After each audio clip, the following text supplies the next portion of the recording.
Testing sound.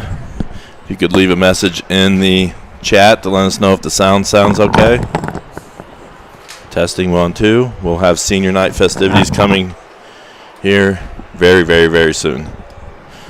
So, testing 1, 2, 3. If you could leave a message in the chat to let us know if it's working. Ladies and gentlemen, at this time we will present our seniors for 2021, beginning with the football team. First off, number 56, Jackson Boudry. Jackson is the son of Jessica and Josh Boudry. Jackson has played football for 4 years. Jackson plans to attend Lincoln Tech and get a degree in diesel truck service and management.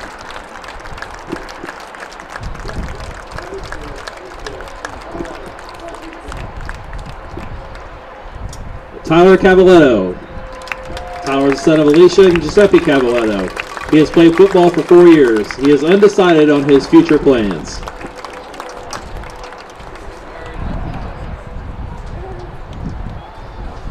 JP Fox. JP is the son of Stephanie Clifton and Kurt Fox. JP has played 4 years of football. He plans to go to college to study sales and marketing.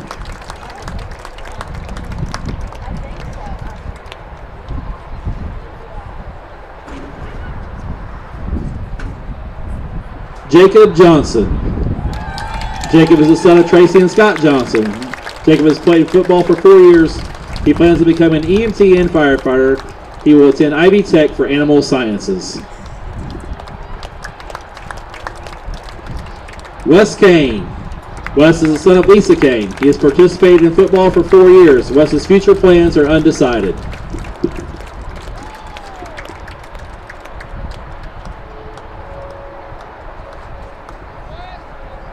Number 51, Connor Knudsen, and number 78, Hunter Knudsen. Connor and Hunter are the sons of Terry and Jane Knudsen. They have both participated in football for 4 years. Connor plans on attending law school, and Hunter plans to attend college and pursue a career in coaching.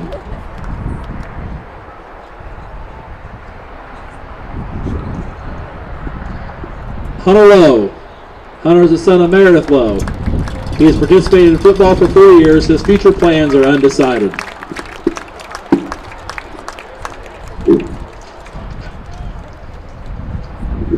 Caden Sotelo. Caden is the son of Katie and Esteban Sotelo. Caden has participated in football for 4 years. His future plans are undecided at this time. Tyler Spear. Tyler is the son of Jason and Angela Spear.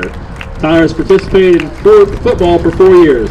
He plans on attending the University of North Carolina at Chapel Hill and study marine biology.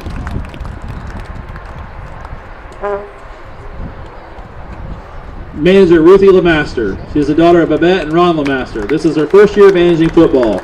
She plans on attending Purdue University to major in ag business.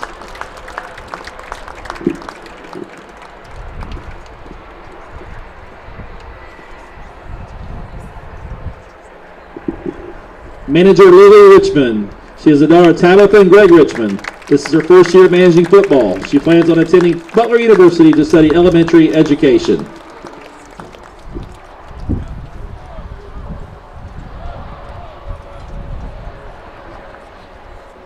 Manager Jordan Wickard. She is the daughter of Julia and Chris Wickard. Jordan has managed football for 4 years. She plans to run for Indiana FFA state office and attend Purdue University to major in agriculture communications.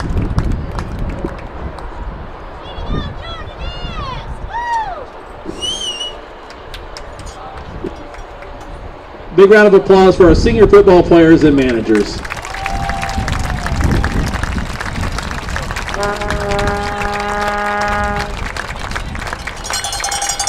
At this time, the football team, you may return to the locker room.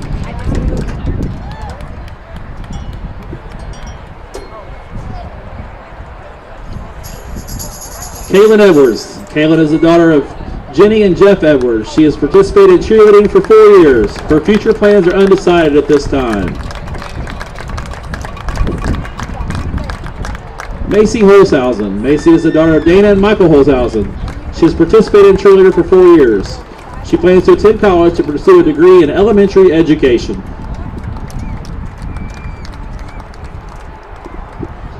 Delaney Janes. Delaney is the daughter of Angela and Doug Janes. She has participated in cheerleading for 4 years. She plans to attend IUPUI to major in dental hygiene.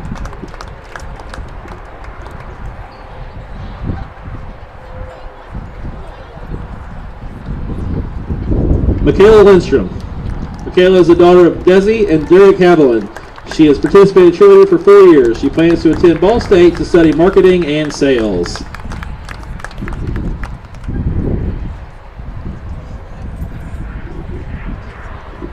Emma Robinson. Emma is the daughter of Jeffrey Montgomery. She has participated in cheerleading for 4 years. She plans to attend Ball State and major in business marketing.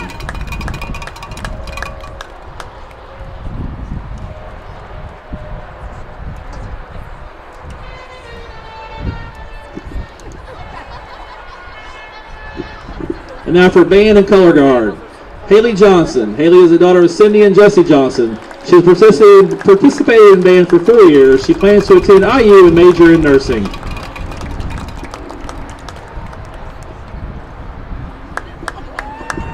Briar Seacrest. Briar is the son of Celista and Costello and Anthony Seacrest. Briar has participated in band for 4 years. He plans to go to Ivy Tech for culinary arts.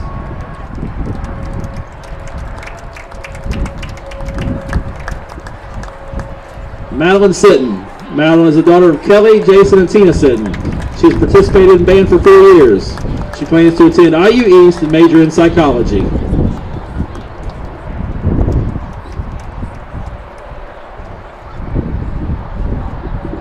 Aaron Serberg. Aaron is the son of Amy and Matthew Serberg. He has participated in band for 4 years. He plans to attend Purdue University to study either computer science or aerospace.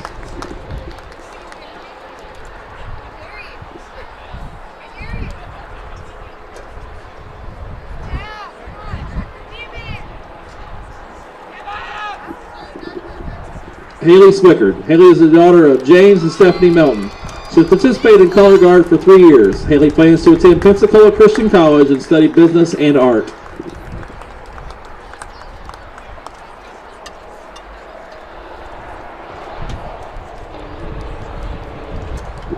Nicholas Euler. Nick is the son of Mel and Dusty Euler.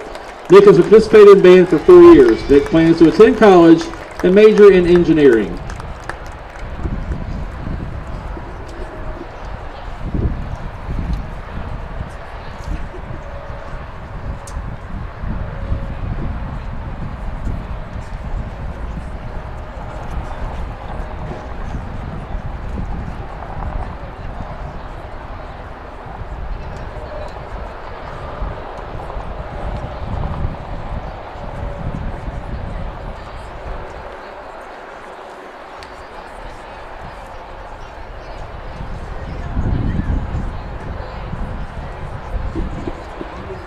So a big round of applause for our senior cheerleaders, band, and color guard.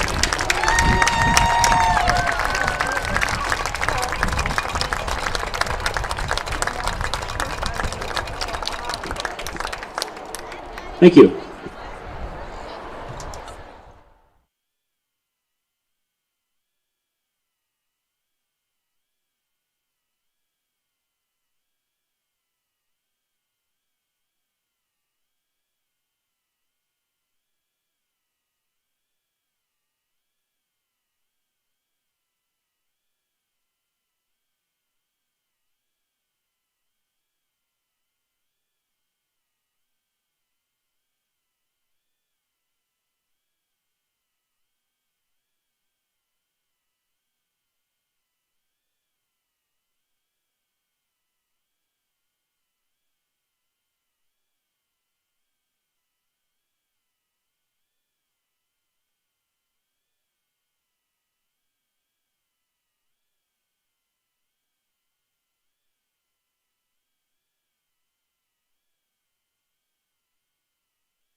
All right.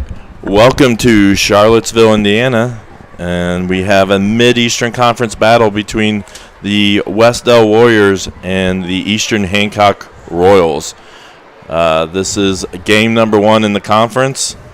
I'll show you a couple real quick conference standings, and this is the very first game in the conference. So you can see tonight's games are Wes-Del at Eastern Hancock and Centerville at Shenandoah in the conference. You can see we're missing Monroe Central. They canceled their game for this week, so those are the only conference games going on. And whoever wins this game is in the lead in the conference. So this is for the conference lead. A little bit about the teams. The Wes-Del Warriors are coached by Brad Hess. He's in his 8th year at Wes-Del. The Royals are coached by Doug Armstrong, who's in his 3rd year at Eastern Hancock, the 19th year overall. The last time that they played was last year, and the Royals won 48-22. And the Royals have actually won every matchup since 2010. So the Warriors' last victory was in 2010. Royals are getting ready to take the field here. I have a student from my Intro to Communications class joining me once again. He did a great job last week, so he's coming back. And so Turner Myers, what do you think about tonight? I think it's going to be a good game. Hopefully we can bounce back against a tough loss against New Albany last week. Yeah, it was a great game. If you missed last week's game, you missed a good one. It was exciting. It was late. It was a late game, but it was an exciting game. And unfortunately, the Royals were just not quite able to get the victory, though. But they battled hard. It was an impressive match, impressive game for the Royals.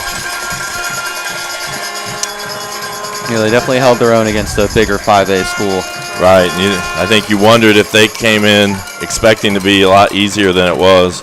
I looked through a lot of the chat messages after the game last week, and I saw people talking about how fast we were and how the fans at home were surprised at our athleticism and so forth. So I think even we caught off guard the New Albany fans watching the stream last week. We have we talked about the Royals. They played New Albany last week. Wes-Del played Tri-Central. That was their first loss of the season. They lost 13-8 after beating Blackford 28-23. You can see the Warriors are averaging 18 points a game while giving up 18 points a game. The Royals are scoring 44 points a game but giving up 35. So two different styles of teams here. Yeah, it seems like the low-scoring games typically for Wes-Del and some high-scoring games for the Royals. So we'll see how that affects tonight's ball game. We have some of the leaders for the Royals. We got Houston Swan. He's 3 completions away from breaking the school record. Yeah. He's about to break the school record and or tie the record with 3 completions. It's held by Steve Stunda with a grand total of 350 completions in his career. And Houston, he's only 3 completions away, but he's actually 3rd if you look at it.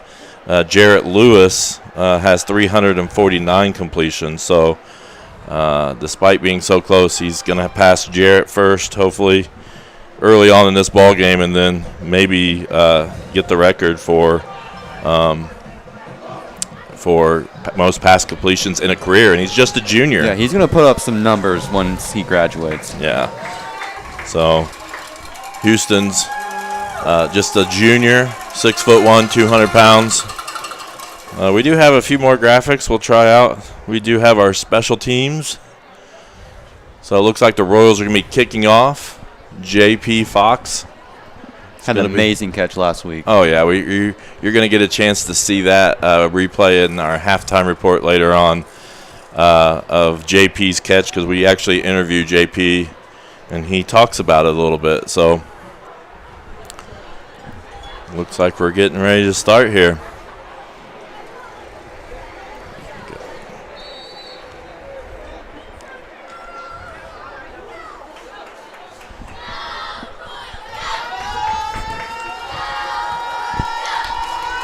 And JP's gonna put his foot in it. And week 3 of Friday Night Lights is underway here in Eastern Hancock, and that ball will bounce out of bounds at about the 20, drawing the flag. So flag right off the bat on the first play. And Wes-Del will get pretty good field position out of that. I was watching during warm-ups a little bit, and their kicker, one of the first things he did was come out and kick onside kicks. So I was kind of interested to see. And we did give up 1 or 2 of them last week against New Albany. Right. As Wes-Del's offense comes onto the field, they are led by Eric Harlan at quarterback and Joel Dowling as their leading rusher. And there you can see our defensive starters. We'll name them off here in a little bit. Our defensive starters we'll probably name after this play. As Wes-Del is going to start in the pistol, it looks like, with 4 receivers. Already 87 viewers, so share it. Let people know we're live on this live stream. And the first play is an option and the pitch out. Flag. And they get about to the line of scrimmage with the flag on the play. So it's probably going to be a hold, I'm going to guess. And that's going to push the Warriors back here on 2 plays and 2 flags for the Warriors here to start this ball game. And last week we had some questionable calls. Yeah. Couple flags picked up, couple flags that weren't thrown just in general. Yeah, it was a I'm hoping for a much better officiated game tonight. Me too. Hold it, Wes-Del.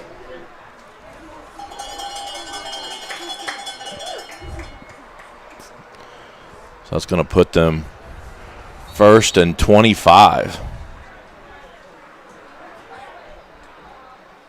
15 yards penalty there. Oh, nearly jumped off Tyler Spear there. Oh. And I think they're going to, 3 flags and 2 plays, really. Yeah, and that's going to be a call on the Royals. I think Tyler, senior night here, got a little antsy there on the end and jumped. And at first I didn't think they were going to call it. It looked like he got back. But they do throw the flag, and they get 5 of that yardage back. And they bring a receiver in motion, and it is a quarterback keeper, and he will keep it, and he is wrapped up by the senior Caden Sotelo, who had 2 interceptions last week and played phenomenal on defense. Right, and last week they were saying he wasn't very healthy. Like he was playing. We know he had a lot of injuries during the game, but he wasn't very healthy going into the game, and so to have the game that he had 14 tackles, 2 interceptions. Oh, yeah. He played great. Him and his brother. Yes. And he's also our Paxton Sweetcorn player of the game. Right. Now Wes-Del in the shotgun. They send another receiver in motion. And they will, looks like they'll throw. He rolls, and he fires outside, and that is dropped. Incomplete. I do remember this Harlan player from last year. I mean, he was their biggest impact player. I think he made some plays on defense and on offense. Let's get these defensive starters here. You want to call them? You can see it better. We got Tyler Spear at defensive end with Hedrick, Cavaletto, and Kane with him on the line. Jacob Johnson coming back, making his first start alongside Chase Riggs. And in the secondary, it's Ashton Smith, Zach Arnold, Landon O'Neill, Cole Raybolt, and Caden Sotelo. 3rd down and 13 for Wes-Del here. And they will run it and gain a few yards. So they ran it right up the middle. Who was that?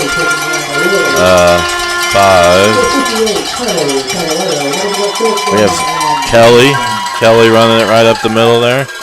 Good defensive play. I'll try to get my replays going. Got to get back in the rhythm. And it looks like Wes-Del will go for it as the quarterback stays on the field for a 4th and 10.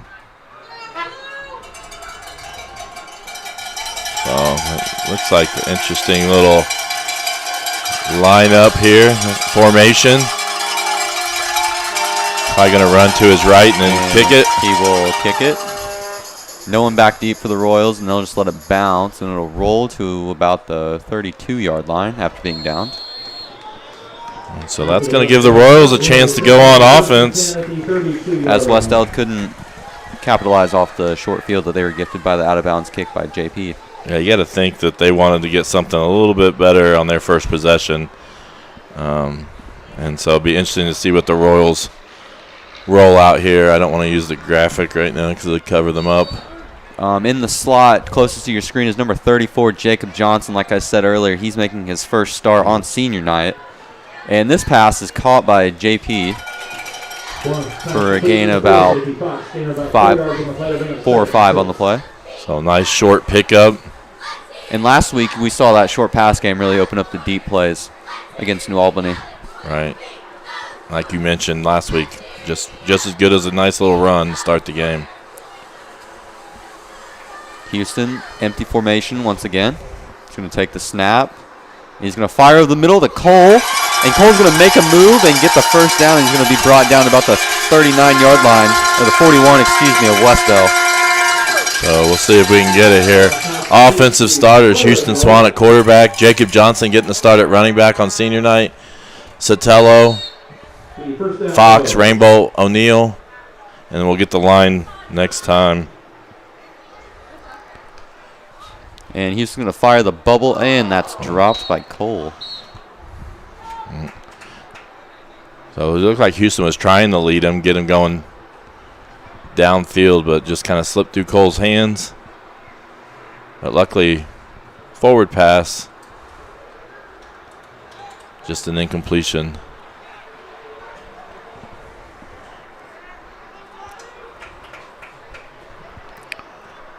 And Johnson is next to Houston in the gun this time. They will throw it once again. Houston's going to try to escape pressure. He does. He's going to fire it out to JP, and it's caught for a first down. Nice. Good mobility there, Houston, and got away from the rush.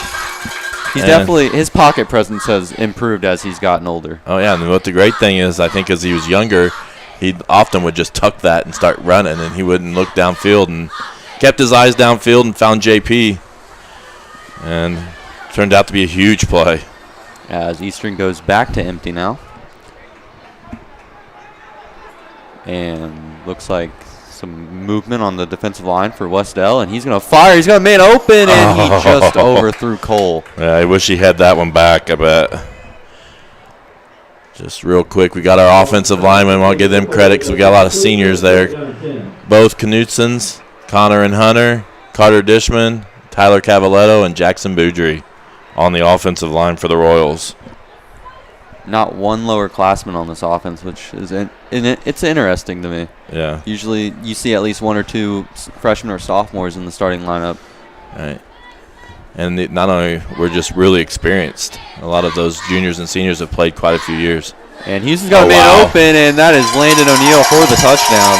Literally standing there by himself.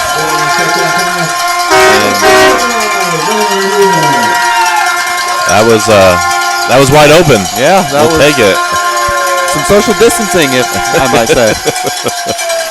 So, after missing a touchdown on the pass before, we have a touchdown there. I didn't bring a pin, but Mr. Gallion set us up with a nice little, if we ever wanted to, one of these times, to be able to. And JP Fox will knock home the extra point, putting the Royals up by 7. JP went perfect on his extra points last week against New Albany. Yep. We'll talk about, I should have got it out there earlier, but Jacob Wickard, the freshman, there's your freshman. Freshman is our long snapper. Sotelo with the hold, and JP Fox with the kick. So, let's see here. I might have a few replays for us to check out.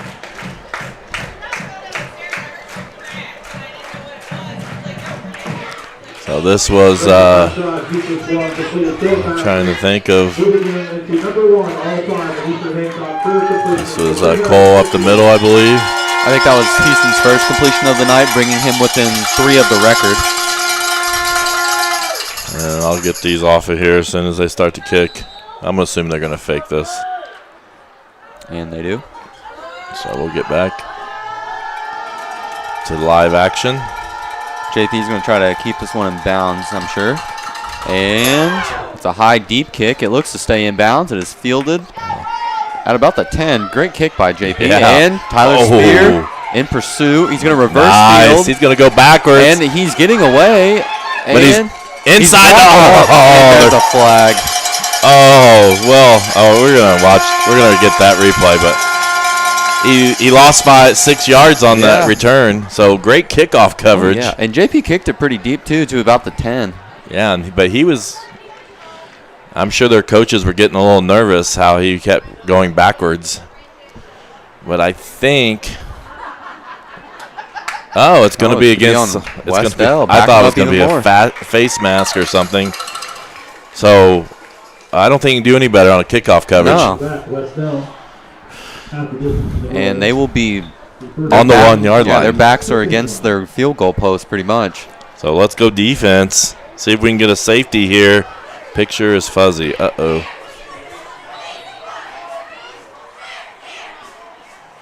Yeah, I see that.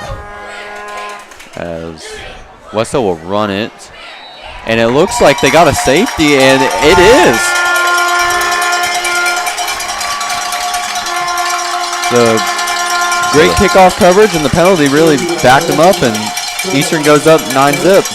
All right, I'll try to see if I can figure out our video issue here. I don't know if it's the camera upstairs or if it's my computer, so.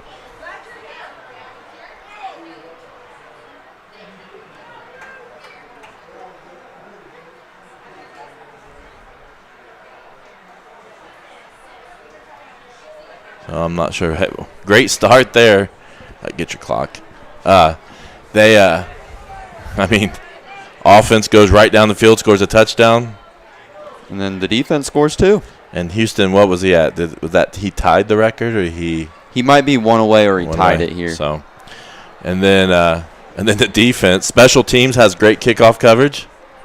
Puts them back to the goal line, and then one play defense gets a safety. So I do have some replays that we'll get to another time.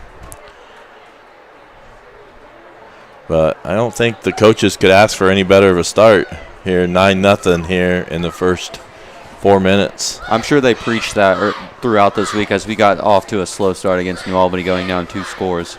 Right. Don't want to be coming from behind. So I'm not sure if our video was something upstairs or if it was down here. So, but it looks like it's fixed. The punt is bounced off Cole, and it goes out of bounds at about midfield. And Houston in the offense will take over. A little scary there, but luckily the sideline was close by. Got the friendly bounce. And what a weapon JP is, being able to kick off. Yeah. That's one of the best kickoffs I've seen since Cooper. Cooper Henderson used to be able to get it close, if not into the end zone sometimes. As Eastern is in the empty set once again. And Houston will fire the bubble to Johnson, and he drops it. So some jitters here in his first start, probably. Yeah, he's back after missing the first 2 games, so he's got to get his rhythm going. Good to see him back. Yeah, especially first start on senior night. That's something. Yeah, we're doing senior night early on in the season, like most schools seem to be doing right now. So I think it's a good idea. Make sure they get recognized this year. And Houston's going to throw once again. And he's going to dump it underneath the Cole, and he's going to pick up about 5. Right over the middle.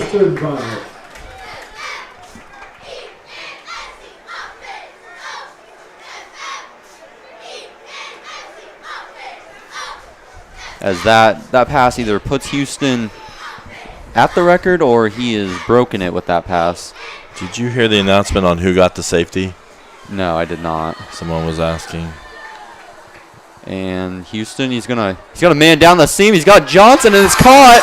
And Johnson is down to the goal line, and they're going to mark him short. But good throw and catch. And then, you know, I mean, you think about Johnson's getting the start tonight, but at some point we're going to see Zach Arnold. Zach Arnold. So he's already averaging 10 points a run, or 10 yards a run, sorry, and has 3 touchdowns in 2 games. A little change of pace. As Eastern goes empty once again. I don't think we ever have a formation where we don't have 4 receivers on the field at least. Right. And Houston will, low snap, he's going to pick it up. He's protected well. He's going to pump fake. Make a, he couldn't make a damn miss. Yeah, he nearly lost the ball there. The ball started to slip down his side, but he was able to grab a hold of it and keep it from going to the ground. And last week, I think we lost a fumble on a bad snap. Yeah. But this time we were able to pick it up and keep the play alive. Yeah. Usually you see a quarterback just fall on it and give up. So props to Houston for never letting the play die. Definitely something we've got to work on as the season progresses.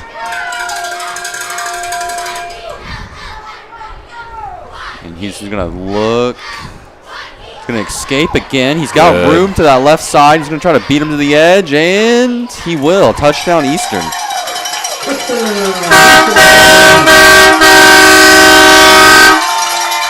Wow. Pretty loud. I don't know if you can hear that, but that's louder than the other horns. Yeah. So it's like who can have the loudest horn, I think, is the competition amongst the moms.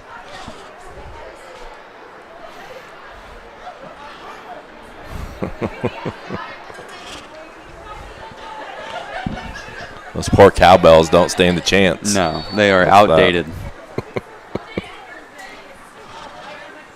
Here we go. Like we mentioned, that's a bad spot for that, but long snapper, Jacob Wickard, holder, Caden Sotelo, and kicker, JP Fox on this point after. And the snap down, the kick is up. It's low, but it's good. JP, still perfect on the night. 133 viewers already, so share it out there. I know we had to turn some more people away, more people this year or this week than we had in the past because of not having enough tickets so available. So we'll go back and see if we can catch the replays. I know I'm way behind. So this is probably from the previous drive. I think this is Landon's wide open touchdown. Yep, he's just standing by himself over there.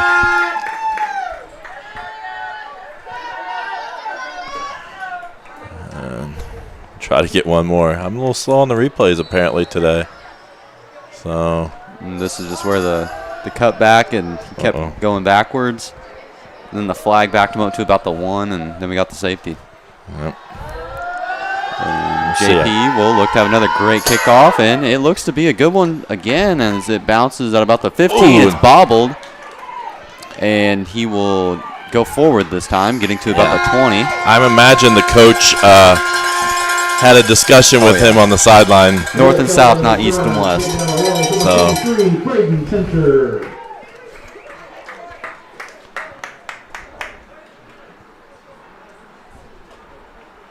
And I do have the next replay, I believe, is the safety, but I really doubt we're going to be able to see who got it, but we'll get a chance to look at it at some point.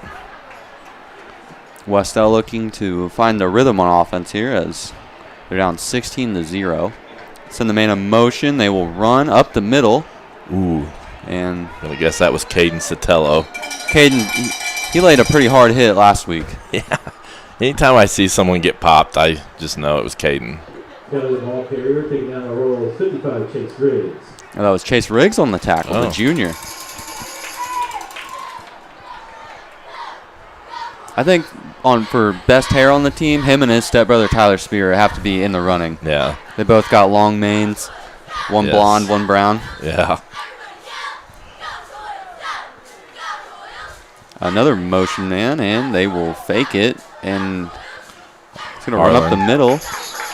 I remember Harlan being just threat with his arm and his legs last year. Because we got off to a slow start last year, and then right before halftime or right after halftime, we pulled away. And looks like it's primarily an option attack for Wes-Del, which is similar to what New Albany did, but they incorporated a lot of play action off their run game. Right, they looked to throw it last week some. Well, that not in the first half they did. Yeah, in the second half they ran a lot. It was a heavy dose of 10 and 12. Cole's rushing. Going to throw, and it's intercepted by Wes Kane.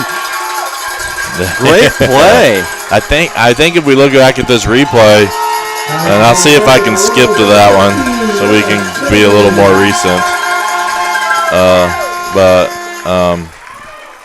I think someone got some pressure and deflected this. Oops, sorry.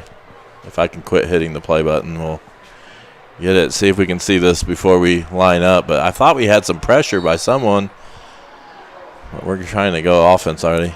Yeah, Cole came off the edge. Well, maybe he heard his footsteps and rushed the pass. Oh, good job, Wes. And it looks like Zach Arnold is in our running back now. And Houston's going to roll out. He's going to tuck it and run. He's got blockers. JP giving him a block downfield, and might want to see Houston slide there. Yeah. Well, you'd already passed the line of scrimmage and then gave a pump fake. So, but it'll work sometimes. I've seen it work on college kids. Yeah. Run complete for a first down. It looked like they were looking for Zach early, and Wes-Del did a nice job covering him up. Well, he hit Zach on a lot of those check down routes last week against New Albany. All right. I'm sure that Zach was a major part of their scouting report. So after his first 2 weeks. From the 9. And Houston's going to look to throw again. He's going to dump it underneath of Zach. He's going to make a man miss, and he scores. Touchdown Eastern.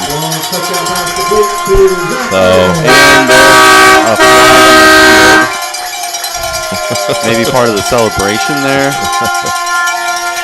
Well, we have a flag? Yeah, threw it in late. Might be part of the celebration. So, see what this flag is. As they converse. I didn't see what we did to celebrate, but maybe some words were said. You never really know. We're not down there on the field. We're in our luxurious press box up here. It feels much better tonight. Oh, yeah. Though. Great day. Great football weather. Yes, a breeze. So.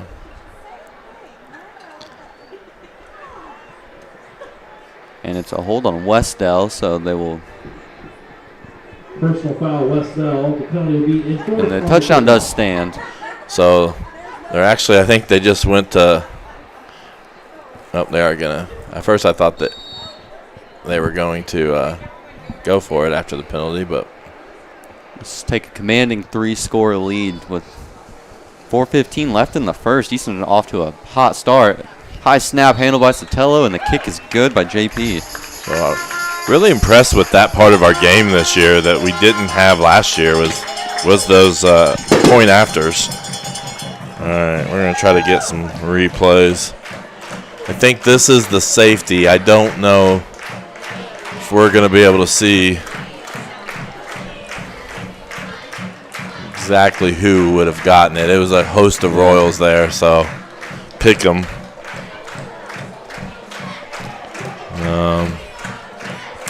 Next replay. Again, Royals are scoring early and often.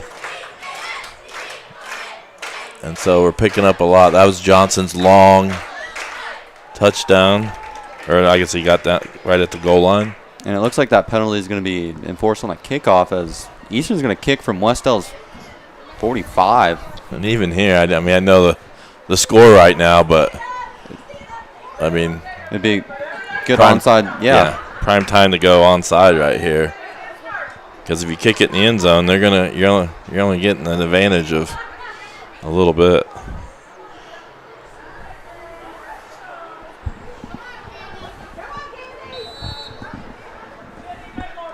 And they will not go for the onside right away here.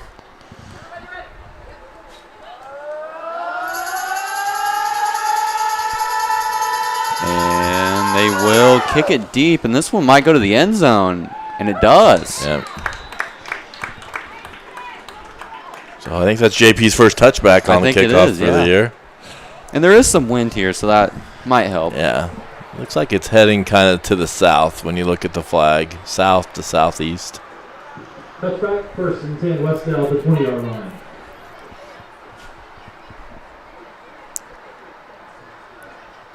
Which south would be from far side of the field to near side of the field on our football field.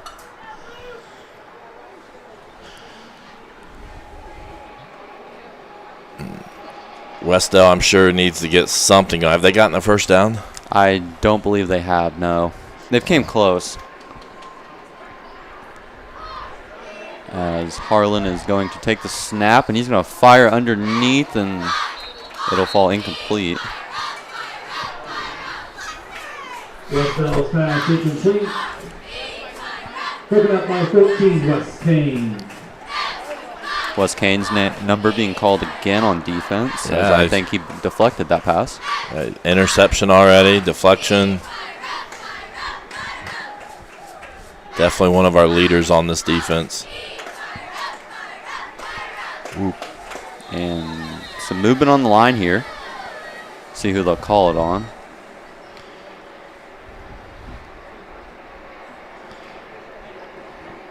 We haven't had those kind of things. If this is against us, that's not been something that we've been doing. And it's going to be false start on Wes-Del. So I was concerned it was us. Second 15. That'll back them up 5 yards, making it 2nd and 15 from their own 15. We haven't had those. I'm gonna knock on wood, but we haven't had penalty issues so far early on this season. And for a running offense like Wes-Del, you really can't get behind the sticks like this. Yeah. And Harlan will keep it. He's got room to the outside, and he will get the penalty yardage back and pick up the first down. So good play there by Wes-Del. Kind of maybe that'll give them some momentum. Like I said, Harlan was one that I remember last year being the guy that we needed to contain. Harlan he plays quarterback and safety, and he is a senior.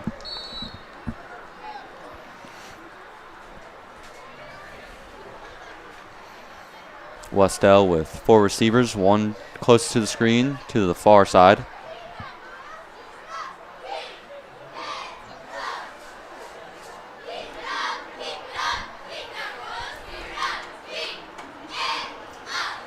And low snap, they're going to fire it underneath. A little screen play here, it seems like, and it'll pick up about a few yards, 2 or 3. Do want to mention momentarily about the link that scrolls across the bottom. If you're interested in becoming a family sponsor, we have quite a few family sponsors. We really appreciate those that have decided to do that. And so we'll read those off at some point tonight.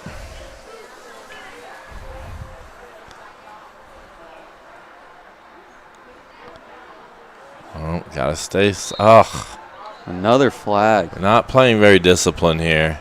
That's twice that we have jumped, and there's other times we thought we almost did. Did you catch who jumped off sides? I think it was Wes Kane. Eager to make another play as he's already made 2 here in the first quarter.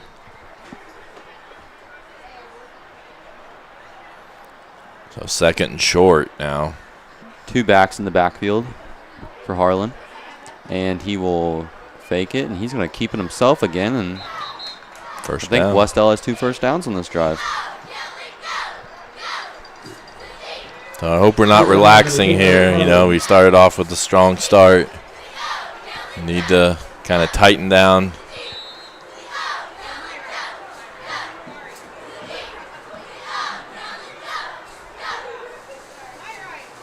That's definitely the fastest moving first quarter we've had to this point. Oh, yeah. I think last week's first quarter took about 45 minutes. Actually, 64 I saw. Jeez. It was in the paper. And looks like number 5 is going to cut back. He's going to Good D. Moves Nice about job, 5 Cole yards Rainbow. again. Cole Rainbow with the tackle. So, again, he's the one that made the return that cost them the safety. And Cole Rainbow just ate him up there. Couldn't get away. You're not going to fake Cole out very often. A great play there by Cole containing him. But, yeah, I read in the paper they announced that it was 64-minute first quarter. Wow. And the week before was long as well. Another man in motion here for Wes-Del, and Harlan will keep it. He'll pitch it out, and the pitch is bobbled. And it looks like Wes-Del recovered it. Yeah. Wes-Del was recovered by Harrison Pittsburgh. That play was not off to a good start from the beginning. They ran into each other. It didn't look like a bad pitch, though. No. Just mishandled, and maybe the sun was in his eyes as he's looking in that direction. Yeah, possibly. And we're one of the few football fields in the state, if the only, that runs our football field this direction, where they're literally looking straight into the sun. Most football fields go the other direction. It's like 4 in the backfield here for Wes-Del. 1 receiver in the formation, and it's a quarterback power. And Harlan will get some of the lost yardage back on that play. So it's going to be 4th and extremely long. Looks like a Wes-Del Warriors slow to get off.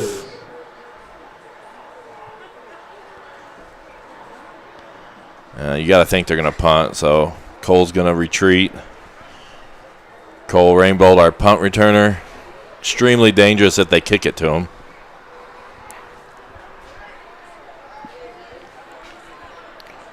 Hasn't had too many returns so far in this early on in the season. I think he got 1 or 2 maybe against New Albany, and they will kick it out of bounds. Way out of bounds. And they're going to mark it. No way.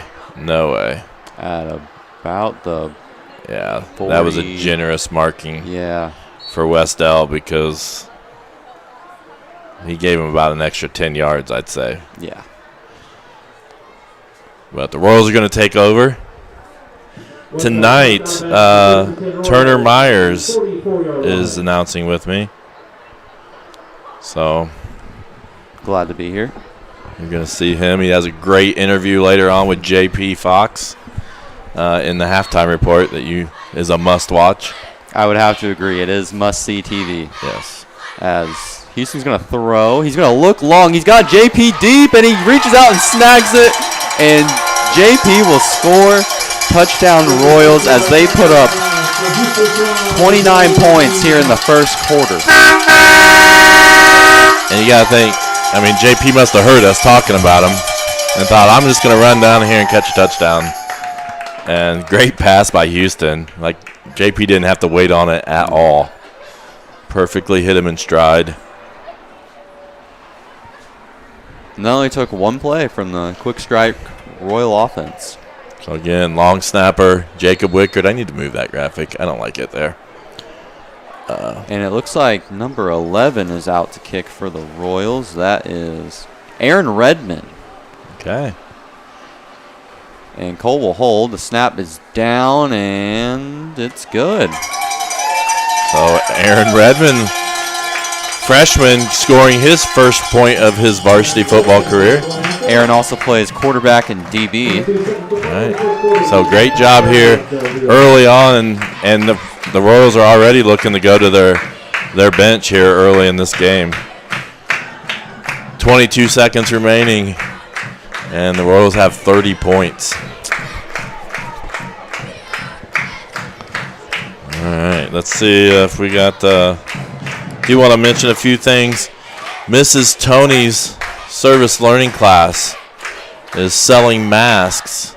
I believe they're $5 a piece, I believe, if I remember right. There's a few ways. They have an Instagram and Facebook account. There's a link there at the bottom that you can check out, and they'll show you what patterns they have available, and you can purchase a mask made by that class. They're trying to make some money for some future community service projects. And JP will kick it deep again, and he's going to feel it. Oh, it bounces off his chest, and he's going to pick it up. and he will go gain yards to about the 22-yard line. All right, so another really great kick by JP too on the kickoff. And you got to think that sun might have a little bit to do with that one there, because he hit him right in the chest and wasn't able to catch it. As Braden Sullivan, number 13, the freshman, made the tackle on the kickoff. And number 2, Kane Sotelo, is in on defense, and he had a really good game against New Albany last week. One of the, I would say, a surprise performance. One of the few underclassmen that gets heavy playing time on this team. Right. And motion man number 31, as Wes-Del, he fakes the throw, and Harlan's going to pick up about 5 yards. Oh, yeah, good pickup there. And that will look to be the end of the first quarter. So we're actually 5 points away from the running clock, mercy rule, but that does not start until the second half, till after halftime. So even if the Royals get up by more than 35 points, the mercy rule running clock does not start. It would start then at the start of the second half if the Royals continued on this pace. That's kind of how that rule works. We had that rule week 1 against Alexandria a little bit, but let's look at a couple more things. The Eastern Hancock Education Foundation is selling T-shirts currently. They're nice looking shirts there for $15. It's really soft cotton blend material, and so you need to order those by September 11th, and they're going to be delivered before fall break. So check out easternhancock.org, the school website, and they have information on there. I think you can order it right there online, but they're $15. It helps the Eastern Hancock Education Foundation, which provides grants to teachers, which actually has bought some of this equipment that we have.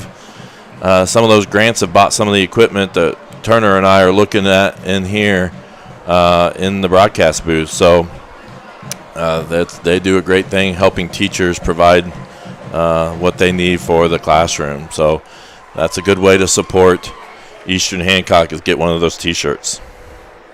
As the second quarter is about to get underway, as the teams flip fields here, as the sun will not be in Wes-Del's eyes, it'll be in our eyes now.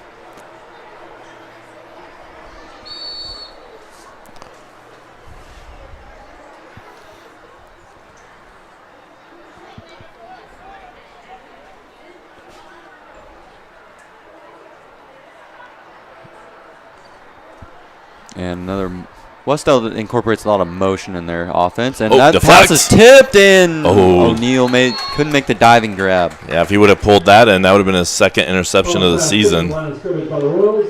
He got one against Alexandria, I believe. Landon also went 1 for 2 on passing last week against New Albany, hitting JP on a nice little double pass trick play. Yep. They've used that a few times. I think they're going to probably put that back in their back pocket a little bit. They usually use it against teams that are a lot bigger than them. I know they used it against Heritage Christian last year. Yeah. And Wes-Del will just run it up the middle here, and it looks like they'll pick up the first. As it looks like a couple Royals are there. Landon O'Neal in on the tackle. Still have our starters pretty much. I know, say Kane Sotelo's in there, but pretty much starting lineup on defense. I mean, you'd think on senior night, the seniors would at least play the half. Right. You're going to see.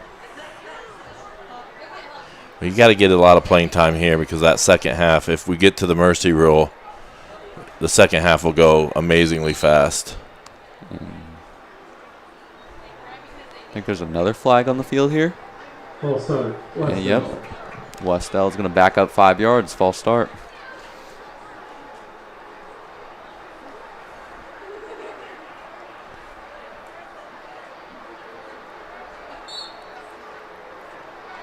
First and 15. Wes-Del from the pistol formation. And it's a low snap. Harlan gathers it, and he's going to keep it himself and get to about the line of scrimmage.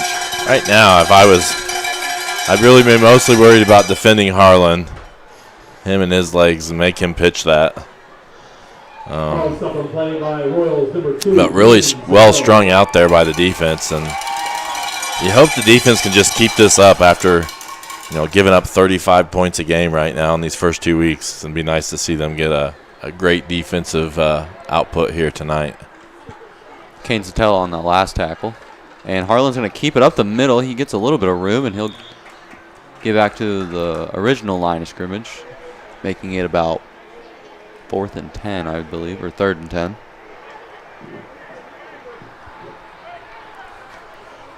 Reed Hendrick on the stop for the Royals. We'll bring up 3rd down and 8. It'll be 3rd and 8 for Wes-Del.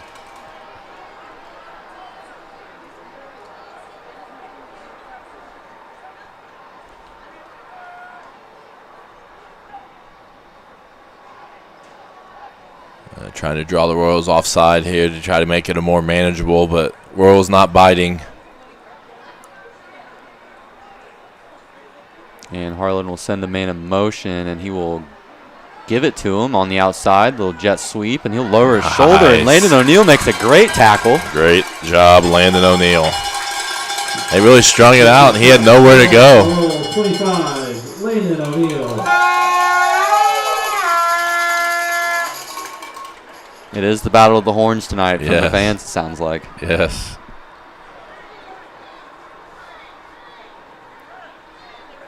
And it's going to be 4th and 7. So you got to, now they're at the point where. Yeah, you're down 30. You really have nothing to lose. Right. I'm surprised they're not trying to throw it more. They seem really set on this run. Yeah, you got to. This is interesting. And they will throw it. He's going long. Arnold in coverage, and it's knocked away. Nice, Zach. I would have liked to see him look back for it, but that's what the Wes-Del coach is arguing over there, that he never looked back. But Zach got his hands up, and knocked it away, and pretty good defensive play. I think as long as you show your hands on that play, the refs will keep it in their pocket. And there wasn't much contact, so. And the Royals on offense are going to take over at about the Wes-Del 40, looking to increase their already large lead. And it looks like Braden Sullivan, the freshman, is the receiver closest to your screen, number 13. And somebody different in the slot there. Is that Johnson? Yeah, that's Johnson. That's Jacob next to Braden. Houston still in at quarterback. Wes-Del showing blitz, and they will bring it, and Houston just falls on it. Yeah. So a Wes-Del player actually came up with the football, but they're going to say Royal football. I think Houston got it and was down and then just let go of it.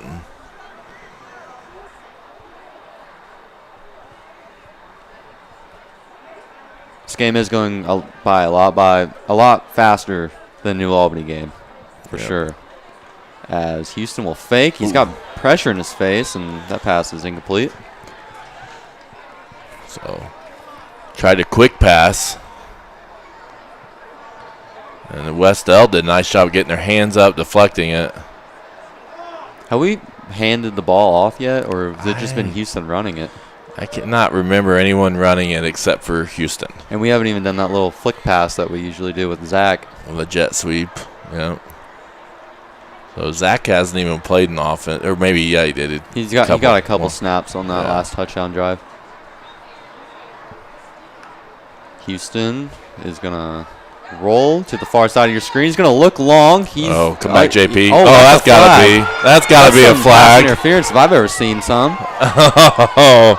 We're going to replay that just because I want to see how obvious that was not called. And that's probably a factor of you're ahead 30-0, and we're not going to give you that. So, but, yeah, JP was coming back for the ball and definitely got grabbed. But that's kind of disappointing because you hate sometimes when officials take that into effect. And it's going to be 4th and 18 from our own 48, and Houston will do a little pooch punt here, and it will roll and be downed by J.P. Fox around the 10-yard line. And Wes-Del's offense will take over from there. Back deep in their own territory. Have they gotten past midfield yet? Maybe barely. So we had our best field position of the night and did really nothing with it. In fact, went backwards. Yeah, that low snap really messed up the drive. Do want to mention, if you'd subscribe to our YouTube channel or like us on Facebook, our YouTube is EH Athletics, our Facebook is EH Sports Network, and our Twitter is EH Sports Network. And on YouTube, make sure you click that bell so you get a notification every time we go live or post a highlight video. Oop, Harlan got loose. And he's going to pick up the first down. He's brought down by Johnson. So that might be their best play of the game so far. Gallion looks like he's giving Houston some pointers down there at the sideline. All right. Yeah, I think it could be a little bit like we talked about, the sun, staring into that sun at this time of day. Coach Hicks down there talking to his linemen too, which the linemen played an amazing game last week. I think they only gave up 1 sack against New Albany. Looks like Wes-Del's going to throw, and number 7 with the grab. He's got great blocking downfield. Cole in pursuit, and he touches him down really at about the 30. Big play for Wes-Del. Maybe they can get their offense on track as they surely move past midfield now. Right, that was a good throw and catch for the Warriors to get them moving. Probably caught the Royals off guard. Maybe it's this end of the field. You know, that's the direction to be going. The wind has died down quite a bit. But and I'm sure that pass really caught the Royals off guard as they've really haven't thrown it that forward. And that's going to be a tackle for a loss. Looks like Wes Kane's in on it. And Royals are saying fumble as they untangled the dog pile there. Tyler Spear, the last one to get up. Coach Armstrong's mad about something. I would hate to see him mad. He seems like a scary guy when he's mad. I think he's calling for a hold. No, he's not happy.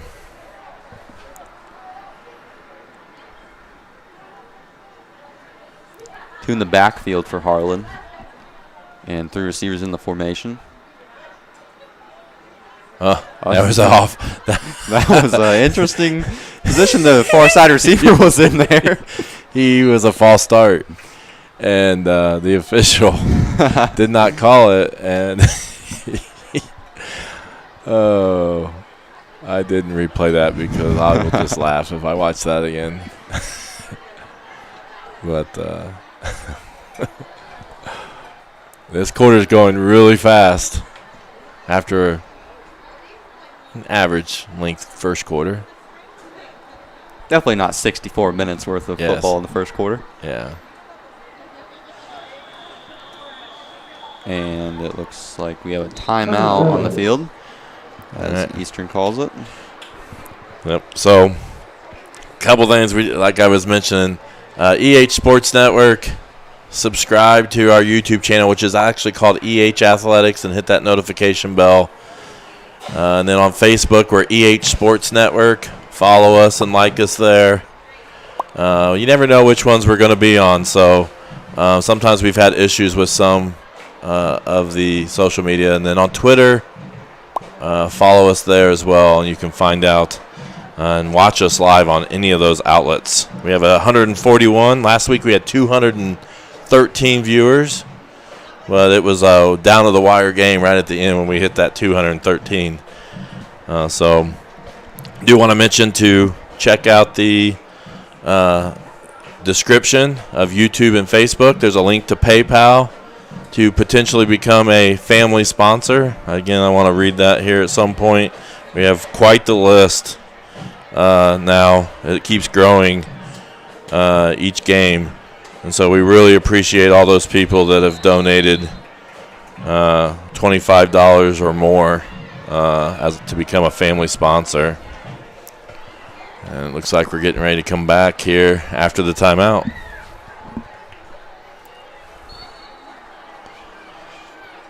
Wes-Del with that 2 running back look again, as they've stayed in that for most of this drive, as 31 motions out to be a receiver. And looks like they're going to flip the formation here.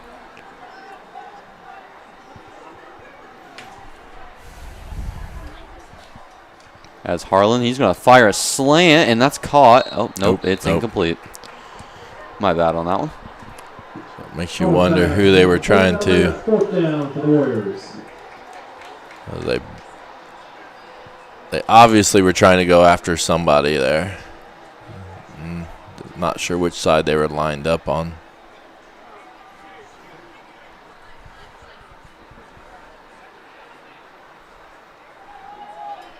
Wes-Del using the wristband strategy of calling in plays. We used to use that a few years ago. And on 4th down, Harlan, he's going to look. He's under pressure. He gets popped, and it's caught down at the goal line off the tip. Wow. What a catch. On 4th down, that is number 6. And he was basically sitting down whenever he caught it. He was Cameron Buckner with the grab off the deflection. And props to Harlan for staying in there, taking the hit, and firing a good enough pass. Yeah, he got popped. I think it was Tyler Spear applying the pressure there. And Wes-Del down to the 4-yard line, looking to finally put points up on the board here. As Harlan will run it right up the middle. And they will say touchdown. Wes-Del is on the board. Touchdown, Warriors. Yeah, they get some momentum there. They had some big plays, moved the ball down the field. Obviously, the big pass deflection play, we're going to get a replay of that here in a moment. I'm way behind on replays.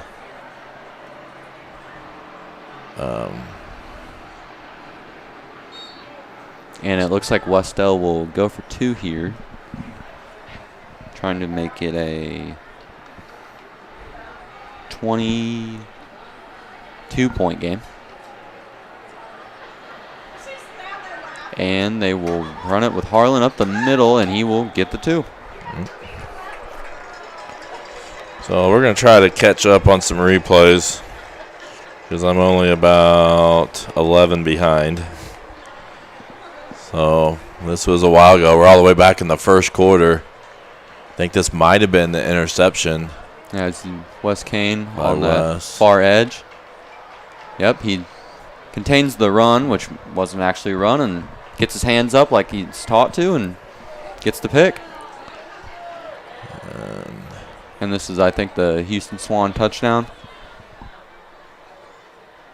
That's the dump off to Zach, and he gets in there. And there's a personal foul at the end of this. I don't know what was done, but still in the first quarter. And this is the... Oh, this is Cole kind of swallowing him up. Nowhere to go. Great contain by Rainbolt there. As we'll see if it was just the win for JP, or maybe he has his leg. We'll see here on Wes-Del's kickoff, as number 50 has set the tee off. Avery Carmen. It'll be interesting to see if they'll go for an onside kick here, being down 24 or 22. Right, and like I said, I saw them before the game practicing it, but as it's a tight formation here on the kickoff. And they will go for it, and Smitty falls on it at about the 48-yard line on Easton Hancock's side. And Houston, the offense, will come onto the field. So it looks like most of the starters are still in the game. yeah, I anticipate us playing the starters for even when we go the mercy rule. Just because the game goes so fast in the second half when you have that mercy rule, and in our JV games we haven't had any canceled, or not very many, if any. So I think there's a home on Friday if you want to come out there and support your JV football. all right. So I think sometimes you want to get those JV kids in, but they're getting playing time in their own game. So you hate to see varsity kids have basically a half a game, Especially on senior night. Yeah, senior night, and then you just want to, you got to get some play. We've got to play Heritage Christian next week, so we got to That's a make big sure game. we get everything going. the right direction. So I'm sure that the coaches are going to want to keep them in as much as they can. That Heritage Christian beat us twice last year and eliminated us from state contention, so it's a big game. We watched this one. We didn't talk about it, but this was the JP wide open touchdown. Great throw by Houston. Hit him right in stride, too. Yeah. JP really just runs past him. And I think this next one is the exact same play. Maybe, but I hit it later when he actually got to the end zone. So sometimes I hit it twice. Yeah, that Wes-Del DB just backpedaled a bit, couple too many steps there, and we're gonna JP go back. just ran past him. I'm really slow on these replays tonight. So we're still about 7 behind. Or we're just having so many highlights we just can't keep up.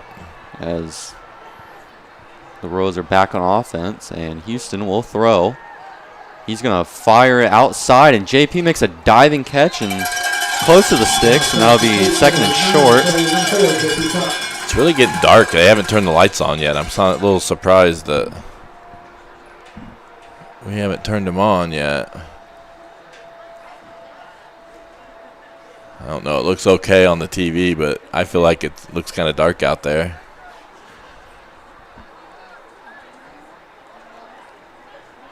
The Royals in the empty formation once again. 3 receivers close to your screen, 2 to the top of it. You think we're going to go this whole game without running the ball? Handing it off. I mean, it is an air raid offense, and it's a little bubble to Cole. Looks like Reed Hedrick was out there trying to give him a block. Cole's going to cut back, and Cole is gone. Touchdown Royals. Reverses field on the screen. Great vision by Cole.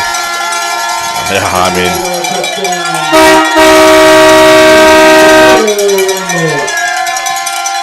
So,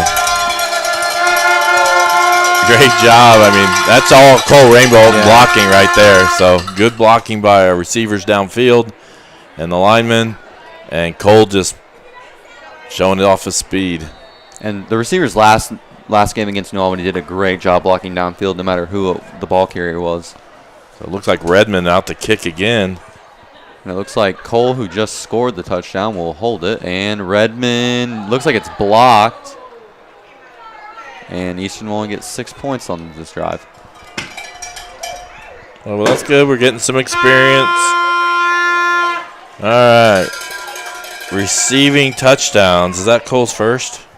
I believe it is. So he was tied for second place in receiving touchdowns in career, and that now breaks that tie. He was tied with Cooper Henderson, and so there's only one person above him, the original Smitty, Austin Smith, with 23 touchdowns. So just 7 touchdowns behind Austin.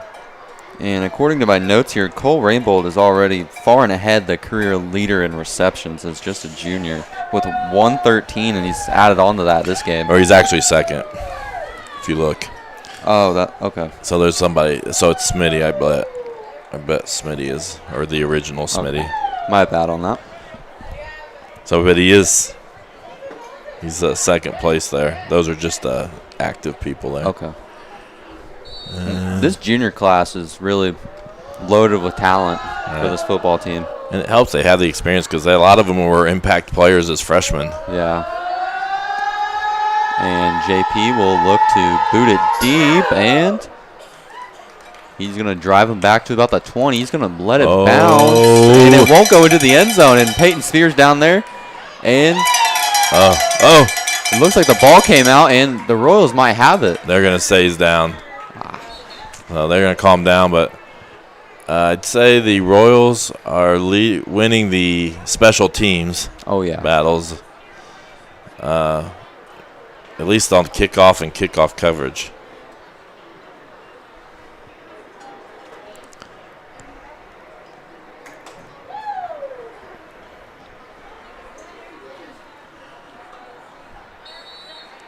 Looks like Hunter Knudsen wasn't active for this game tonight. And the lights come on. And they're starting to come on. Taking them a minute here.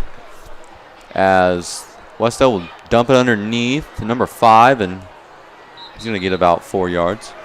Kane Sotelo looks like he was in on that tackle. We do have a halftime report coming up that my Intro to Communications class created this week. We're probably going to try to see. We'll probably start that a little bit delayed. See if the band gets out on the field quickly. See if we can get that, and then we'll start the halftime report.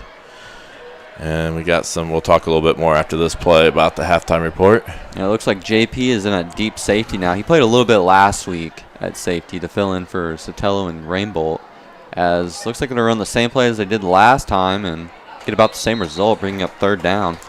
So our halftime report includes some sports recaps of the last week, some highlights from the different teams. It also has some school news that's going on. And then Turner interviewed JP. And I would have to say that's must-see TV right there. Yeah, you can find out if JP was stuck on an island, who would he want to be stuck on an island with? So stay tuned for that. Wes-Del from the shotgun here. He's going to send a man in motion. They're going to fake the give to him. Harlan's going to keep it up the middle, and Wes Kane in on the tackle, it seems like. A few other things you ask him. Who is the funniest person on the football team? Yes, and I also talked about his favorite football moment as well. All right, so lots of things in that halftime report. So stay tuned for that. And we'll start it a few minutes in the halftime, and then you'll have a commissioner's corner at the end. As Harlan's going to roll. He's going to fire to the sideline, and that's dropped. I think he was worried about getting his feet in and wasn't quite able to focus on his hands.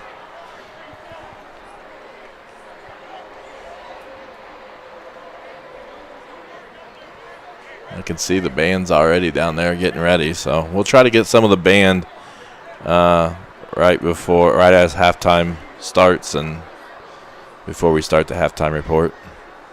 And Wes-Del's in the pistol here, and they're going to... Ooh, Wes. Nice job, Wes Kane. Wes Kane, he might be a candidate for the player of the game tonight. Right, he's had some good plays, and he took on 2 people there. And he's got the interception. So I would agree.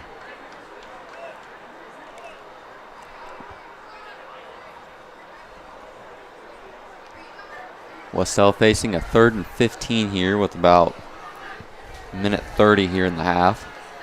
As Harlan's going to throw. He's going to fire a quick curl to number 7. And he's going to get close to the sticks. That is Harrison Pittsburgh on the reception. About a yard short. Yard short and 4th down here. Number 55, Chase Riggs. Chase Riggs on the tackle there. And it looks like they're in their power formation, something they run out of. And Harlan's going to keep it up the middle, and I don't think he got it. Oh, he's close. So the official's coming in. One official's got him short. The other one's, it's close. Let's see where they mark this. Might have to call in the chain gang out here. First down, Royals. And nope, they're going to give it to him. And they're going to give it to us. They're going to say it's short. So Royals football, Royals take over. With 48 seconds left here in the half, probably get more points on the board.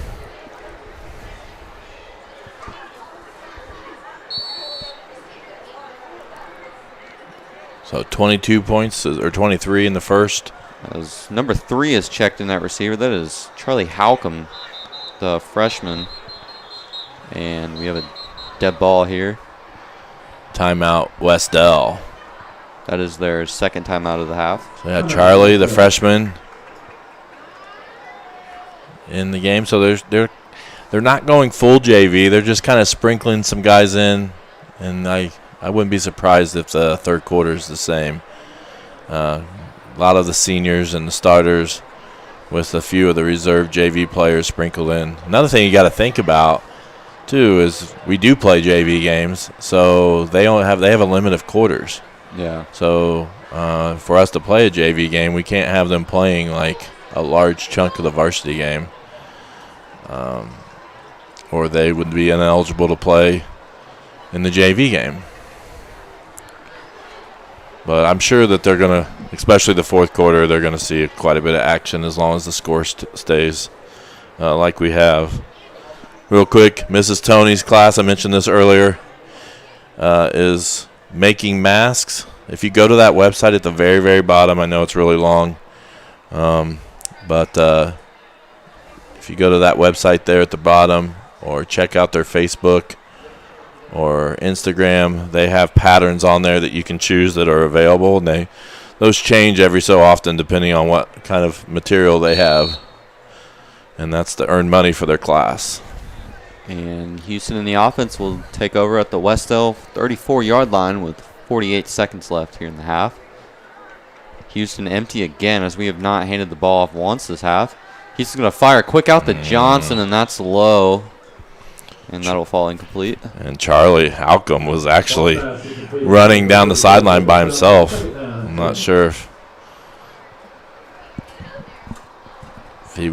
they lost track of him or if it was a result of where the pass went.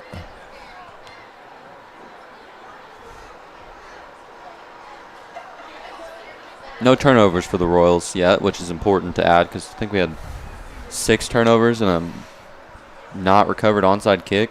Right. So 7 really.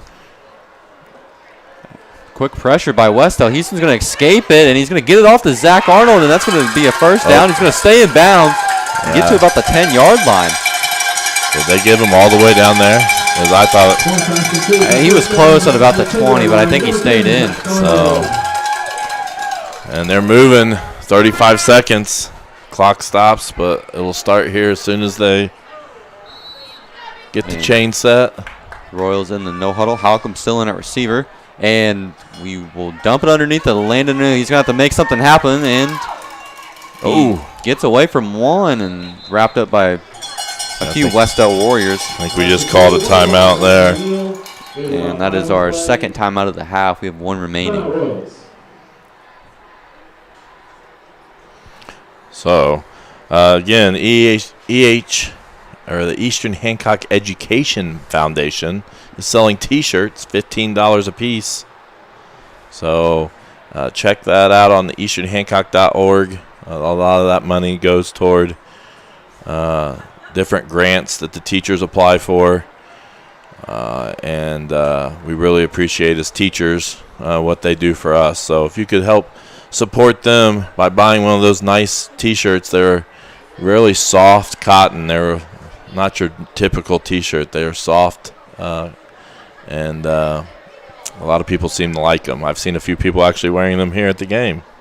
The not this one, but the original shirt that they used to sell.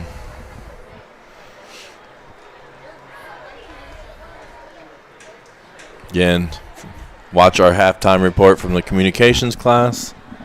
Stick around, and then stick around for the second half and see. You're going to hopefully get an opportunity to see some of our younger players at some point during the game. We'll try our hardest to get names called out so you know who's on the field when that comes. And Charlie Halcomb's out there now. The Royals from the 5 on second down. Houston with nobody next to him in the back. He's going to fire a slant to Johnson, and it's incomplete. Didn't see what happened, but. And that'll bring up third down from the 5-yard line. Royals currently ranked 9th in 2A. As they went up last week despite the loss. Yeah, they lost to New Albany.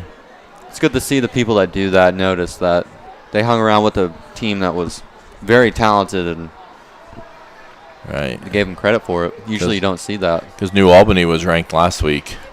As Houston's going to roll out here on third down, fire the corner. Oh. And that's incomplete. That'll bring up fourth down and 5. You might see JP come out here and kick a field goal, or Aaron Redmond. See, I imagine we're going to go for it here. As Houston stays on the field, getting calls from Gallion.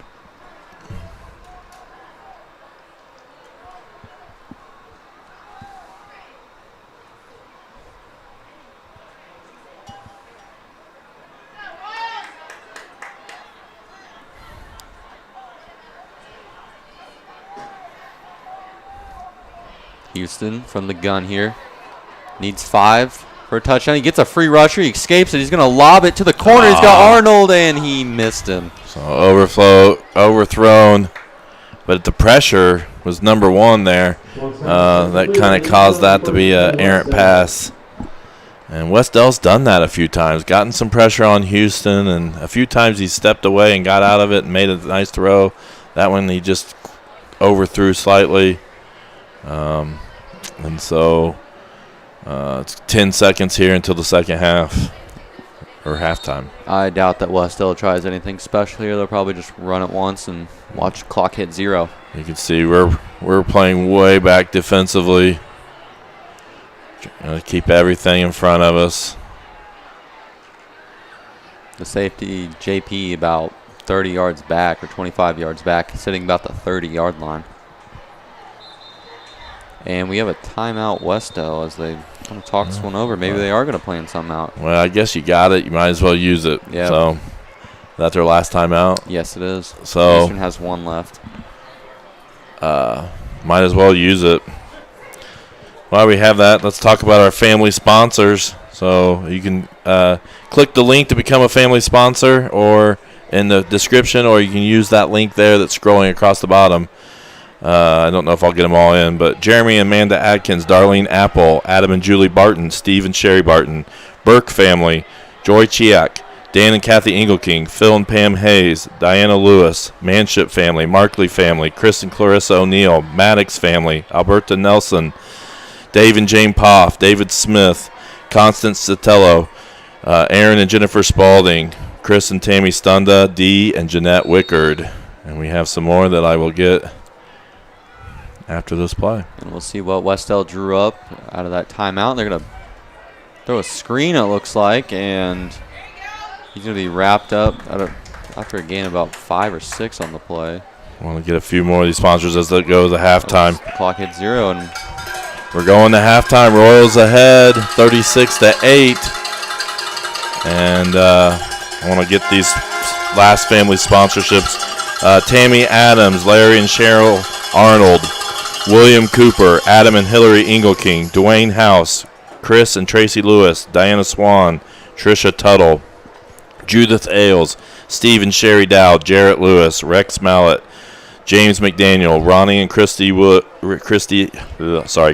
Riggs, Cody Swan, Robert and Erica Whittington. So really appreciate those people becoming family sponsors, and you can click the link in the description of Facebook and YouTube, or go to tinyurl.com/EHRoyalPride, and it will take you to the way that you can become a family sponsor. So we really appreciate those people that have done that. It's really helped us out. We're going to have the band here on for a moment, and then at some point we will move and we will play the halftime report. And we will be back at the start of the third quarter. Hey, thanks. We might or mute it for a minute, then we'll turn it back up.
Hancock Royal Pride Marching Band. Tonight the EH Royal Pride will be performing Shut Up and Dance, arranged by Matt Conaway, and Fight Song, arranged by Paul Murtha.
Hi, I'm Matthew. And I'm Kinsey. Welcome to the halftime report against the game of Wes-Del.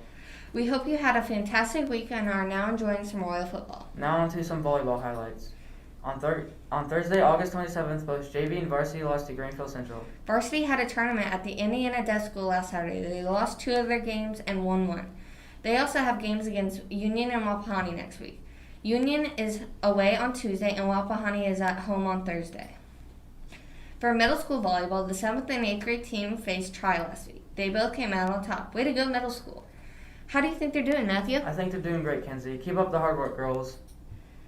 For football, last Friday, the varsity boys fought hard against New Albany. Unfortunately, they didn't come out with the win, losing by 7.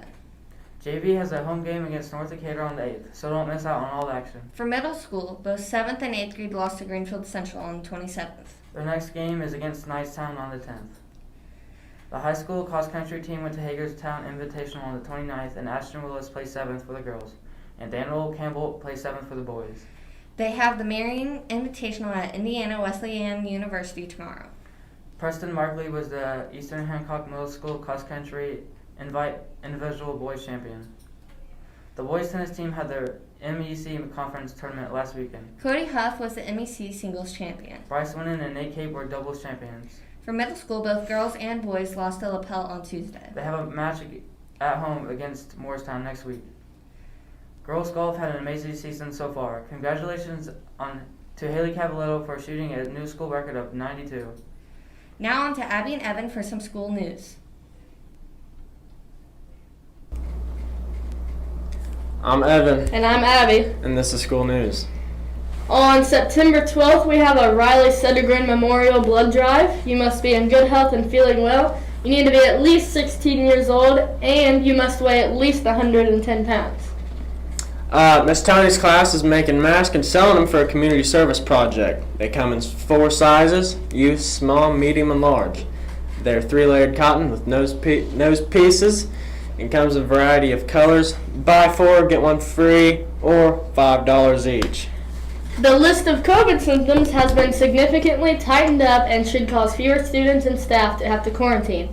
A temperature of 100.4 degrees Fahrenheit or higher when taken by mouth, a sore throat, diarrhea, vomiting, or abdominal pain, New onsets or severe, especially with a fever, loss of taste or smell. Reminder, all students need to be checking their emails daily for updates. Eastern Hancock Education Foundation. The Education Foundation is selling vintage Royal t-shirts. Shirts are made of the soft cotton blend material that you will love. Each shirt is $15 and you need to order and pay by September 11th. Shirts will be delivered before fall break. Check out the Eastern Hancock School's website for details on how to order. And now on to our football segment with Jacob and Turner. Hi, I'm Turner Myers, and I'm here with JP. JP, do you mind giving the fans some information about yourself?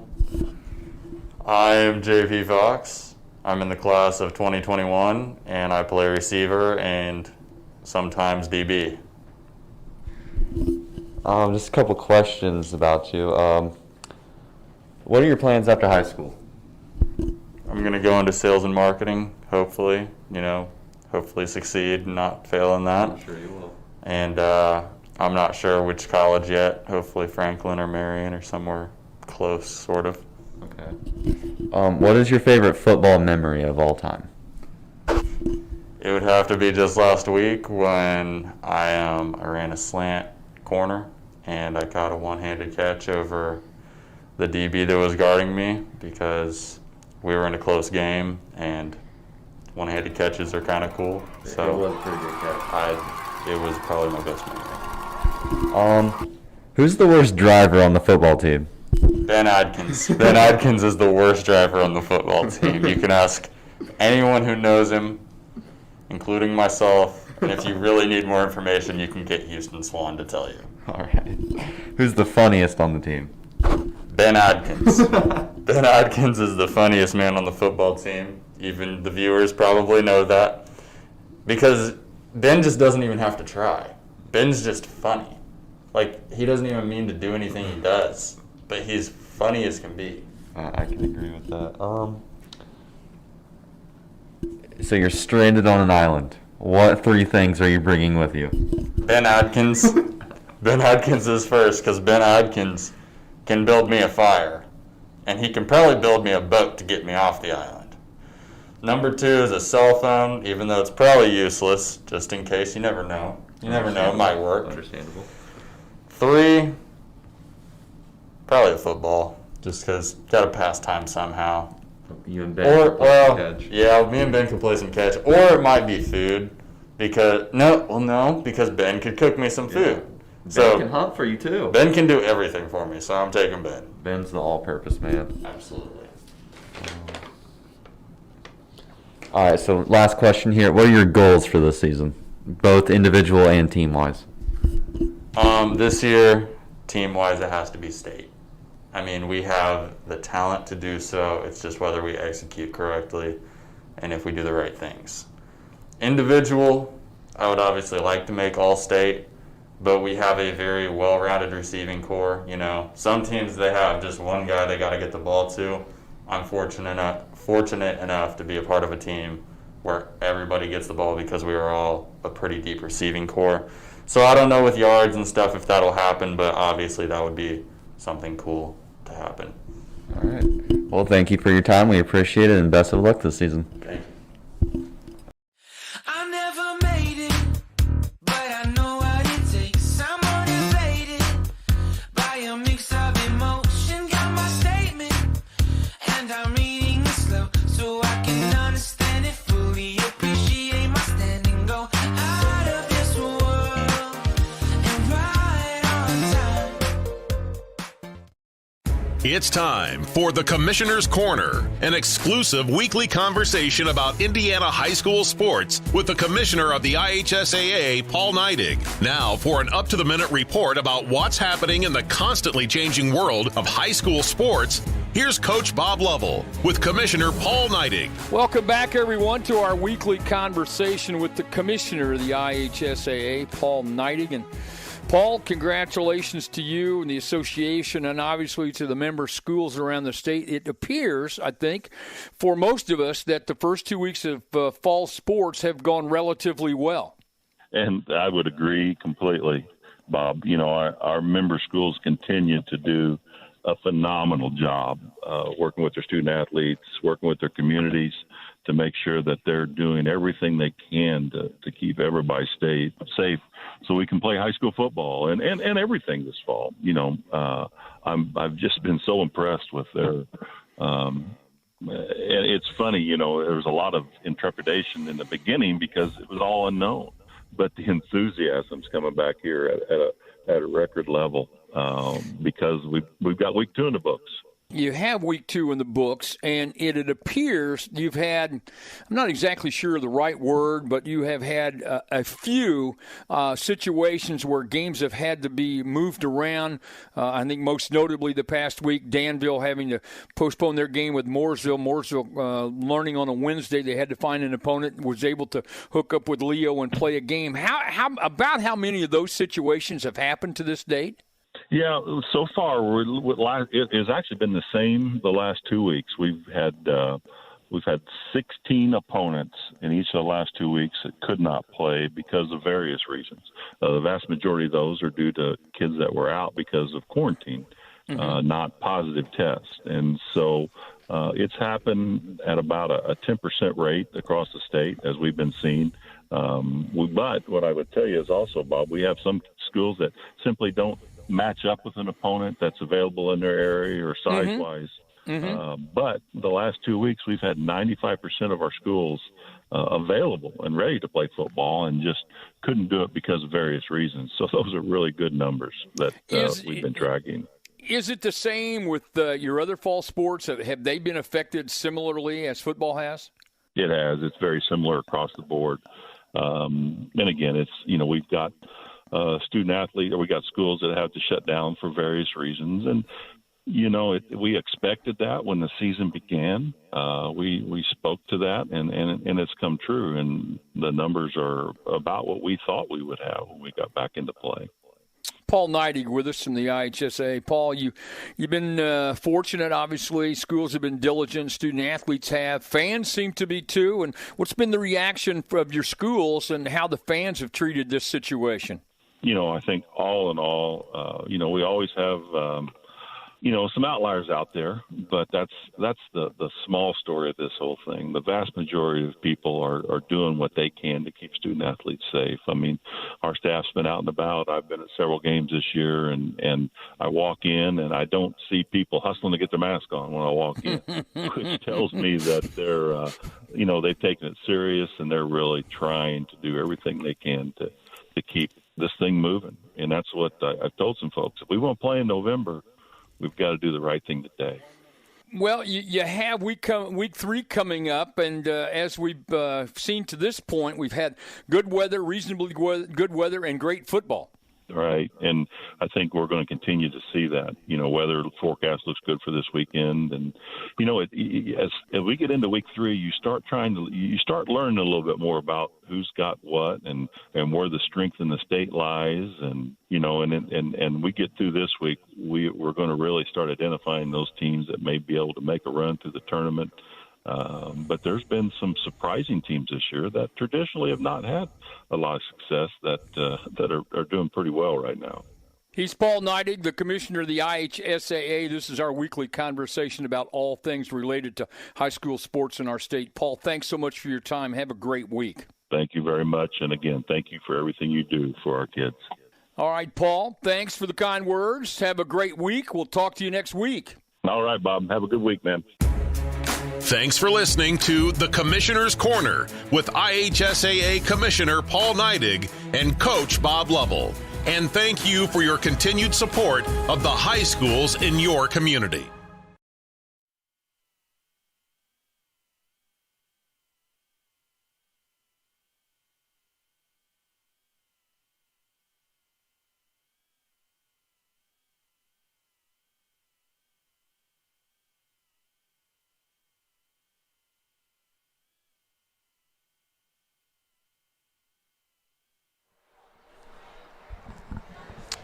All right, we're back here for the second half. I never got through all the replays. I'm slacking, but we did get some good shots of the band there.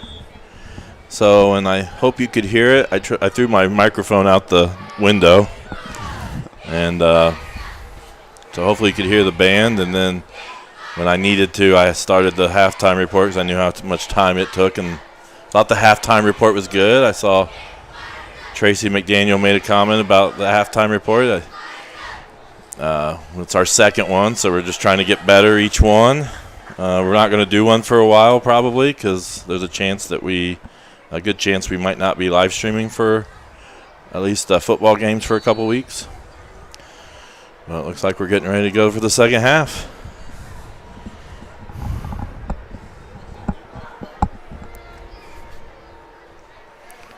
Kick returners back are Cole Rainbow and Zach Arnold. As Wes-Del kicks an onside kick here, it bounces up in the air. Arnold tips it. Goes out of bounds, or we got it, one or the other. But it was a nice kick. Yeah. Like I said, I was watching, and that's the kind of kick he was doing. It had a nice little pop, after the third bounce. Thanks, Kyle, for your kind comments. Our former Intro to Communications class student that did some of this announcing with us last year. And now that we've seen a half of action, do you have a prediction on who the player of the game might be? I mean, I see Wes Kane has been – I've said his name quite a few times on defense, so his name kind of sticks out to me right now. We'll see. Houston protected well. He's going to dump it underneath the lane, and he has to go to the ground for that. And have we still not ran him the ball yet? I don't think we've handed the ball off once. So definitely trying to throw the ball around this evening, which is what we typically do. But yeah, usually with a large lead, you might get the run game involved. But like I said last week, the short pass game just it's pretty much an extension of the run game. As here's another quick pass out to Smitty, and he'll pick up the first. Good play there. Get us going down the field. And First down catch for the Royals at the 39-yard line of Wes-Del. As Eastern's already on Wes-Del's side of the field here.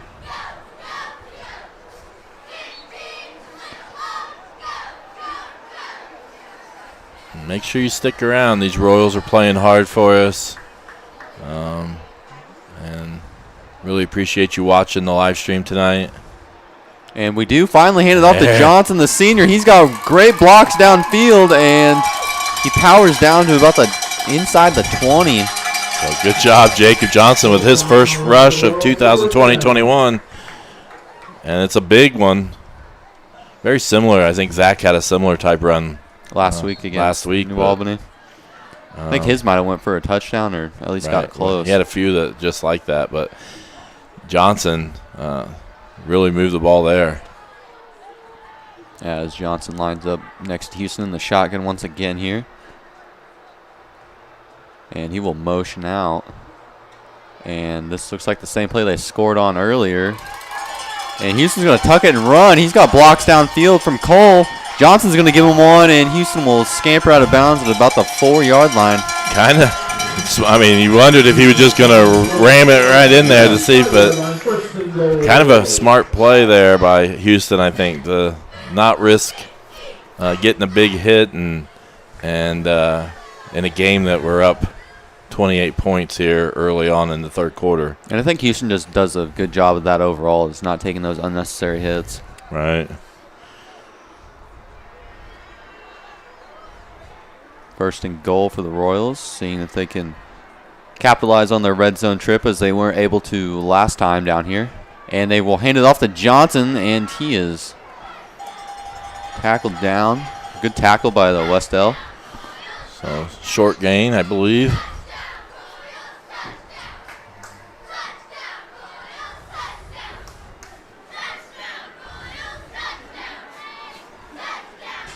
Definitely starting to feel like football weather out. Yeah. A little cooler.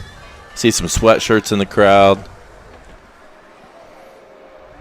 Even some blankets, I think, see coming out. As Johnson right up the middle, and that is a touchdown, Royals. Jacob Johnson, welcome back.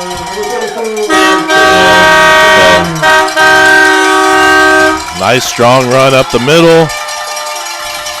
And nice play, and to kind of get this run game, and it would be interesting to see how much we go to the run game here with now, what's the lead? Currently 34. This extra point would be the mercy rule.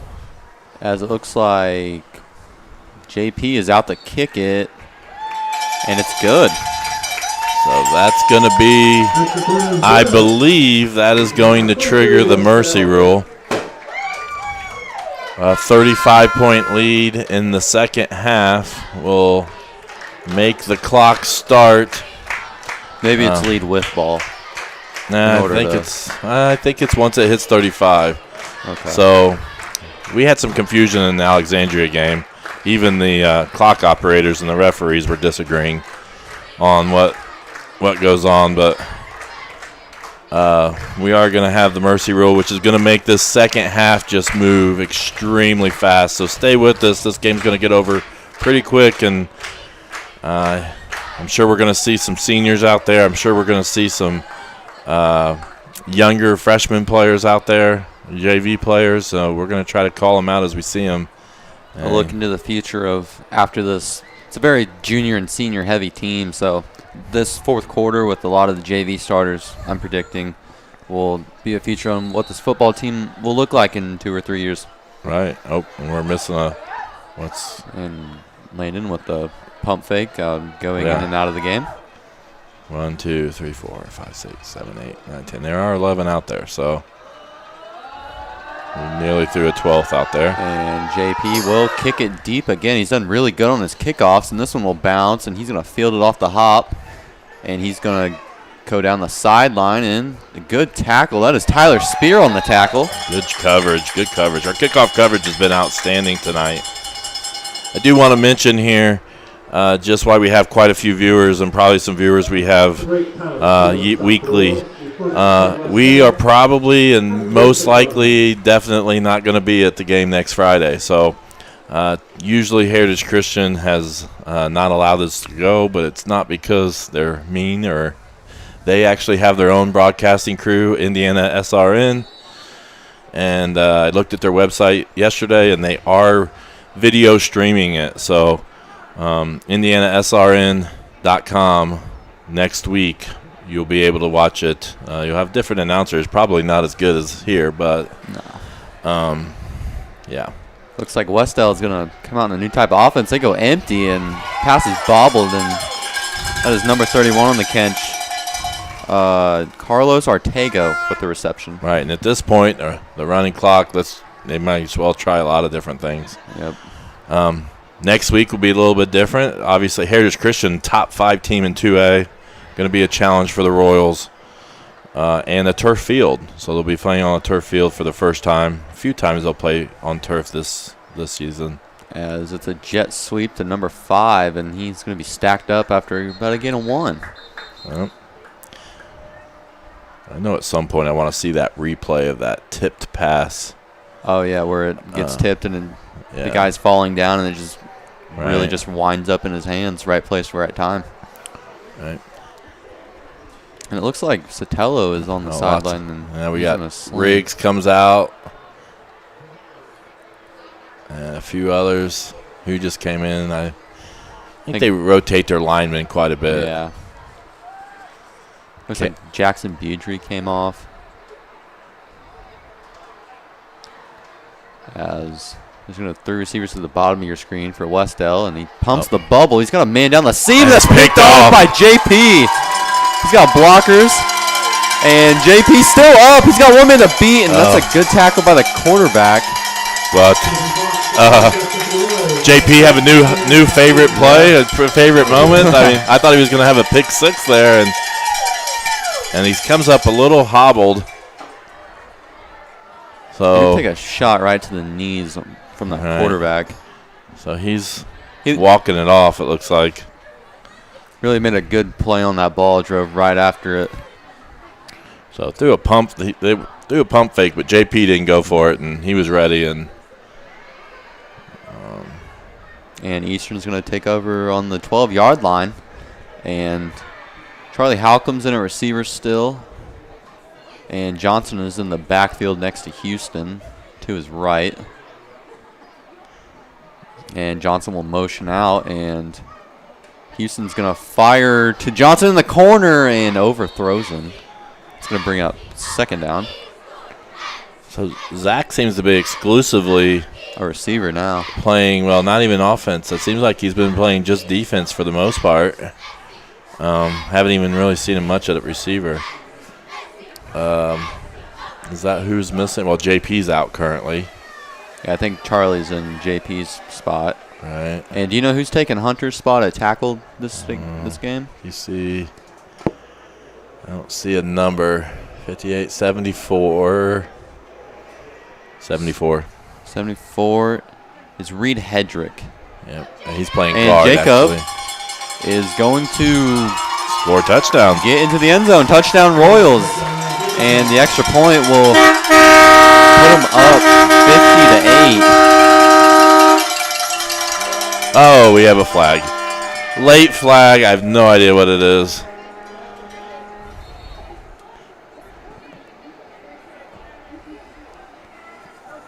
And it looks like if this touchdown does stand, Aaron Redmond will come unsportsmanlike against the Royals. So I did not see what happened, but and who it was. A lot of flags thrown that have been unnecessary, in my opinion. I don't know if it was a celebration type thing. You hope it's not a taunting. Yeah. But I feel like our kids that's not typically the character of our players. And it looks like Eastern will attempt the extra point to put up 50 on the board here. And they're probably going to be kicking off they'll probably be enforced on the kickoff here. As the ref scoops up his flag here. And you can see the clock is still running. So you're going to see the effect of the mercy rule running clock. Makes my job as the clock guy a lot easier. Yes. And the snap is down, the kick is up, and Eastern. Oh, it hit the crossbar. Stays at 49 points. Oh, and the fireworks. So let's see if we can get some replays because I'm way behind. Like, long time ago behind. See how Still bright it daylight was. So, oh, that was well, we didn't want to see that. Let's move on. It's one of Wes-Del's few big plays here. But this might be the tipped pass here. Or where we are. Yeah. We'll see. Nope. No, that's a big defensive play. I think there. that was Wes Kane on that tackle. And the Royals are going to be marched backwards, I believe. So when we come back, the Royals are going to be kicking from way back like at their own 25. Oh, here's the deflected pass. So that was a huge play. That's what led Wes-Del's first score. And only score. First and only score. This deflection. And quarterback, again, he took a shot on that. I think that was Tyler Spear with the pressure. He knew he was going to get hit, so he knew he had to get it off and threw a good enough ball. Well, I'm going to switch. I'm going to keep going. Oh, we're going to get out of here. And it looks like Aaron Redmond will kick off for the Royals. And they will not kick the onside kick here. And Aaron kicks it to about the 40. And Wes-Del is going to get past midfield and to about the Eastern 41, setting up, I think, their best starting field position of the game. Right. They're going to have an opportunity here to move. I think trying to look at the lineup we have, and it looks like we're still starting defense, and I kind of expect us to go through the third quarter with the starters.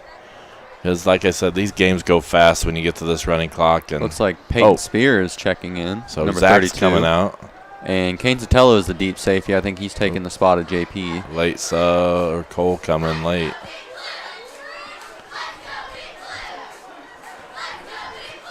As there's trips to the bottom of your screen from Wes-Del, and they will keep it. Oh, Harlan and Tyler Spear trying to strip the ball out, it seemed like there. Good pressure, though, by Tyler Spear. He's pretty undersized for defensive end, but I think it sometimes works for him. He's a little quick and nimble. Right.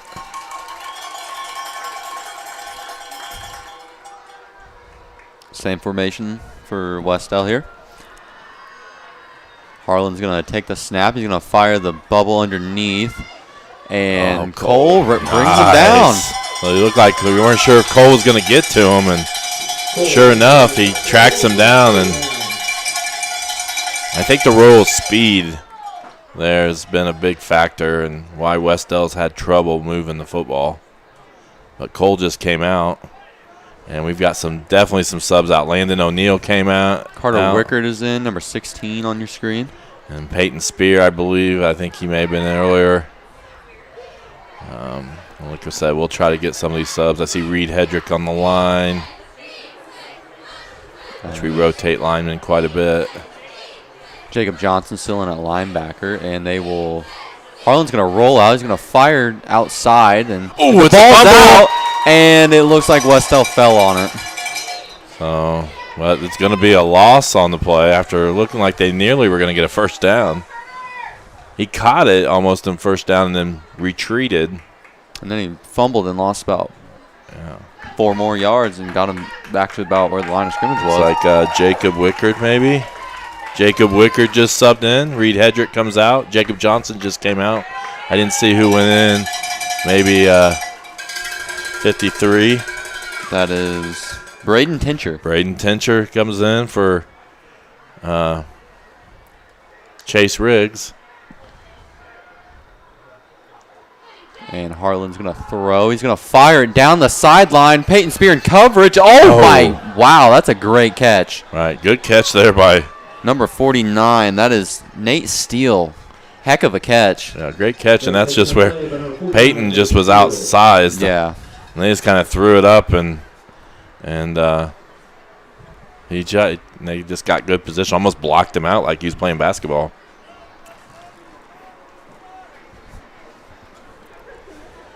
Under a minute here in the third quarter. Harlan sends a man in motion. He's going to throw. He's going to fire it to Steele again, and he can't make the catch. That one should have been probably a catch and touchdown. Well thrown by Harlan. Yeah, he threw it over the linebackers, and looks like we have a Royal down. Not sure who it is, but and we're going to have trainer Jenna not here this evening, so we got a timeout as they're attending to the Royal player in the end zone. And after the work that Jenna had to do last week, she deserved a weekend off. As much as she was dealing with a lot of players cramped up last week. I know that was a big discussion with Coach Collison. Well, I don't think we're dealing with a cramp here. Coach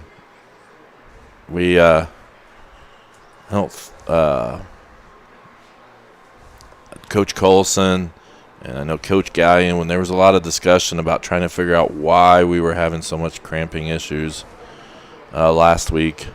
And one of the suggestions was to try to eat somewhere else, and I think the players go to a meal a night or two before together, team building. And looks like the injured Royal he's sat up now. I think they went to Qdoba. I think that was one of the recommendations to try to help with the cramping, to eat just a little bit different. And he is up on his feet now. I think that's number 2, Kane Sotelo, that was injured on the play. Yep. So Kane walks off. He's had a quiet night compared to last week against New Albany, but last week against New Albany, I think I called his name more than almost any other defensive player. Right.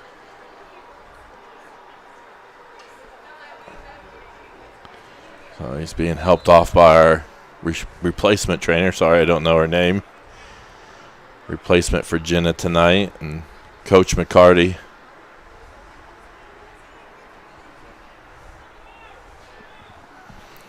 And looks like we're going to go back on defense. See Sullivan out there. Tincher.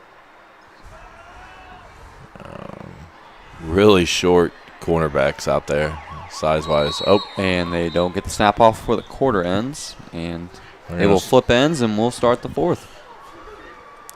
So a few things is still I want to mention. I know we got 143 people watching. I really appreciate all of our viewers. Make sure that you subscribe to our YouTube channel and hit that notification bell. That's the best way to know when we go live. And sometimes we don't know till the last minute. So to be honest, I think my goal right now is to possibly do a volleyball game next week. Next Wednesday. So I think that's going to be our next one. But we're probably not going to be doing a football game for a bit, just because we're away for 4 weeks. And I know we did a lot of away games last year, but with the COVID restrictions, they're being a lot more – some schools are being a lot more strict with who gets in the press box and such. So we'll see what we can do, but I can't guarantee – that we're going to be to too many of these upcoming away games. So we'll do the best we can. But we flip the field here.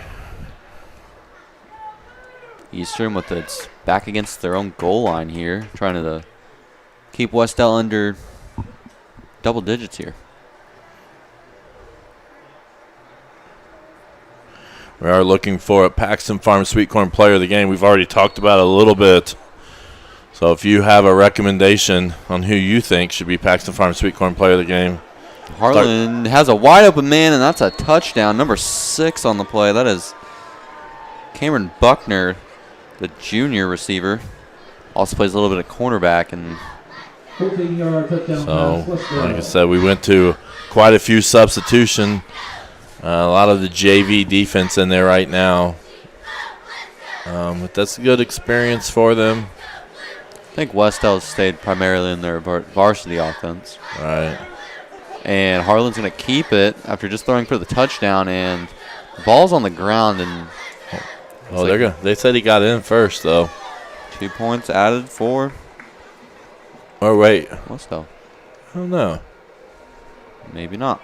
I don't know. I saw one person put his hands in the air and one said no good. So I think they're going to converse there at about the 4-yard line. Talk about it. The guy in the white hat's the one that matters here. Okay. And they wave it off, so. Oh, no. Now they're saying it's good. I don't know if our scoreboard people realized that they were changing their mind. But, so our scoreboard hasn't changed, but we've changed it. No, probably. Yeah, I think our scoreboard people didn't realize it. A couple more real quick. Mrs. Tony's, we've mentioned this before. Mrs. Tony's masks for sale, $5 a piece. I think if you buy 4, you get the 5th one free. If you go to that website at the bottom, it'll show you the patterns they have available. And then Eastern Hancock Education Foundation are selling those T-shirts. Check out easternhancock.org to see how to get one. Orders must be before September 11th. It's 9 o'clock, and we're already in the 4th quarter. This is a lot different than last week's game. Last week, I think we were like, I was home late. It was really late. Yeah, it was a late one for me, too. So it'll be interesting to see if our varsity offense comes back out there. Yeah, I think you're going to see. I think we're going to see subs most of the time. They're moving on to Heritage Christian, I believe, and they want to make sure that those guys are healthy. Looks like Cole and Zach are still back deep to return kicks, though. Yeah.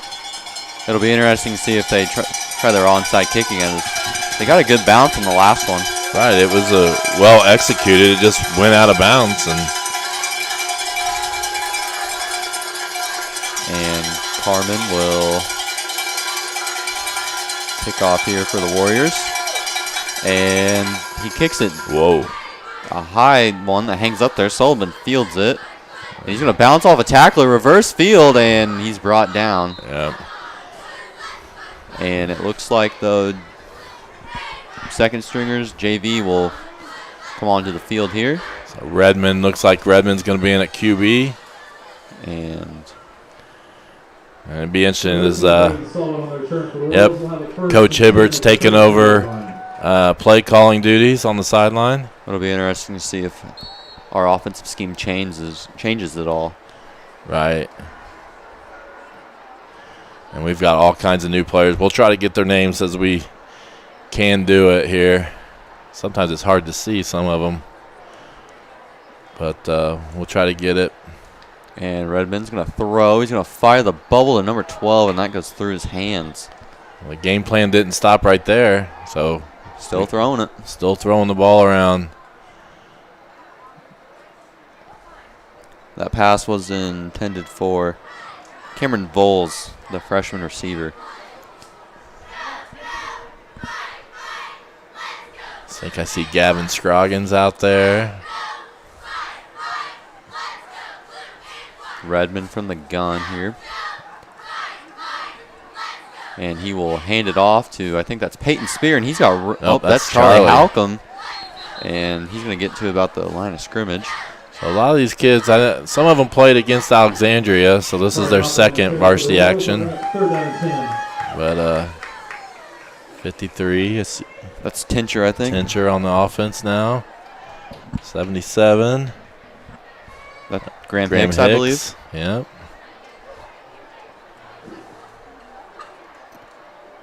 Charlie Halcomb still in the backfield with Aaron Redmond at quarterback. Two receivers to the left and to the right as Aaron's going to throw. He's got a free rusher. He evades him, and he's going to tuck it and run, and there's a flag on the play. Yeah. As Redmond gets to about the line of scrimmage. There's a flag on the play.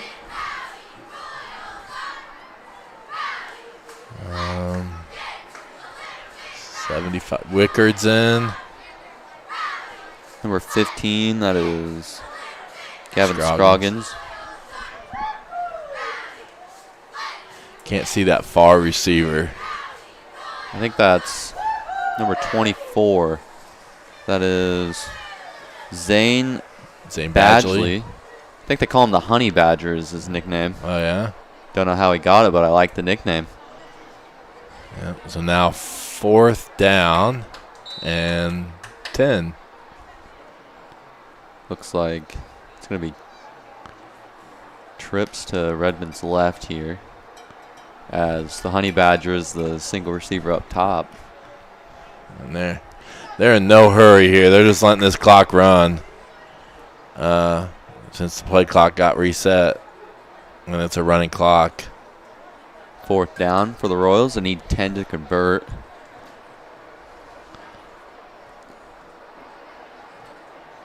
And Redmond will drop back to pass. He's protected well. He's going to fire it. He's got a receiver, and it was underthrown. And that is intercepted, and Sullivan makes the tackle. Really worked about as well as the punt would in that situation. Right.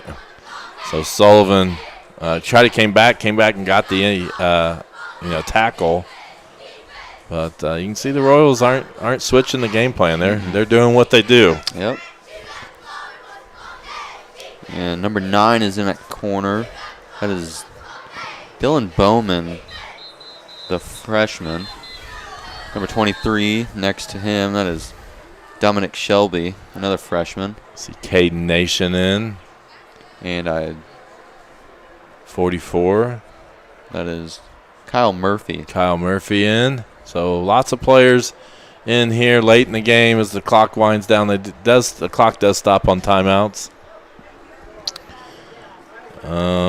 We do have some new sponsors. I know we got them scrolling at the bottom, and we've got a few new sponsors, corporate sponsors. It looks like I need to get their graphics up there.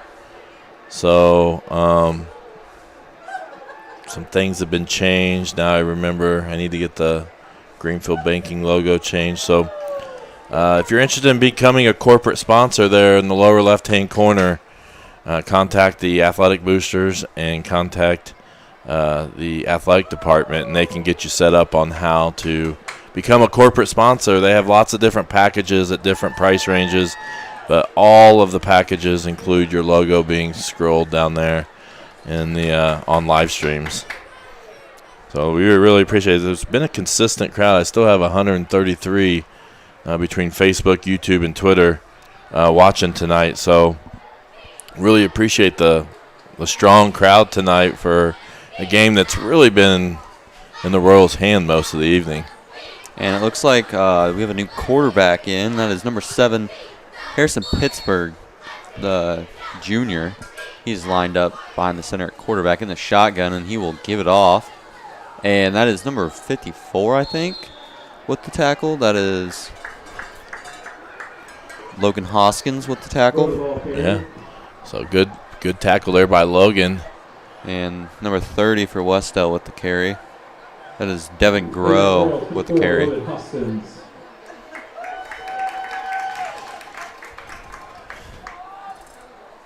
Just above 6.5 minutes here left in the game.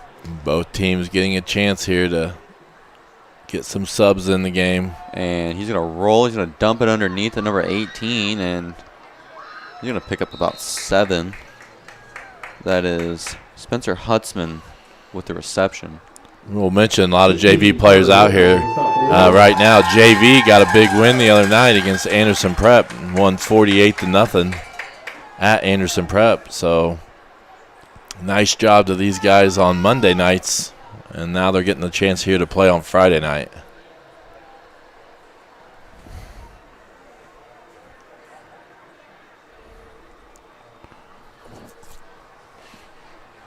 Wes-Del will take the snap from the gun here, and he's going to roll. Looks like another option play. And that is number 11 in that quarterback, and Sullivan with a good tackle. That is Trenton Blevins, the freshman who plays quarterback and defensive back. And Wes-Del is going to need about a yard or two here on 4th down to keep the drive alive. Yeah, it actually looks like it's going to be inches. They're really close to the first down. See how the Royals, see if these JV Royals can hold here and get a stop.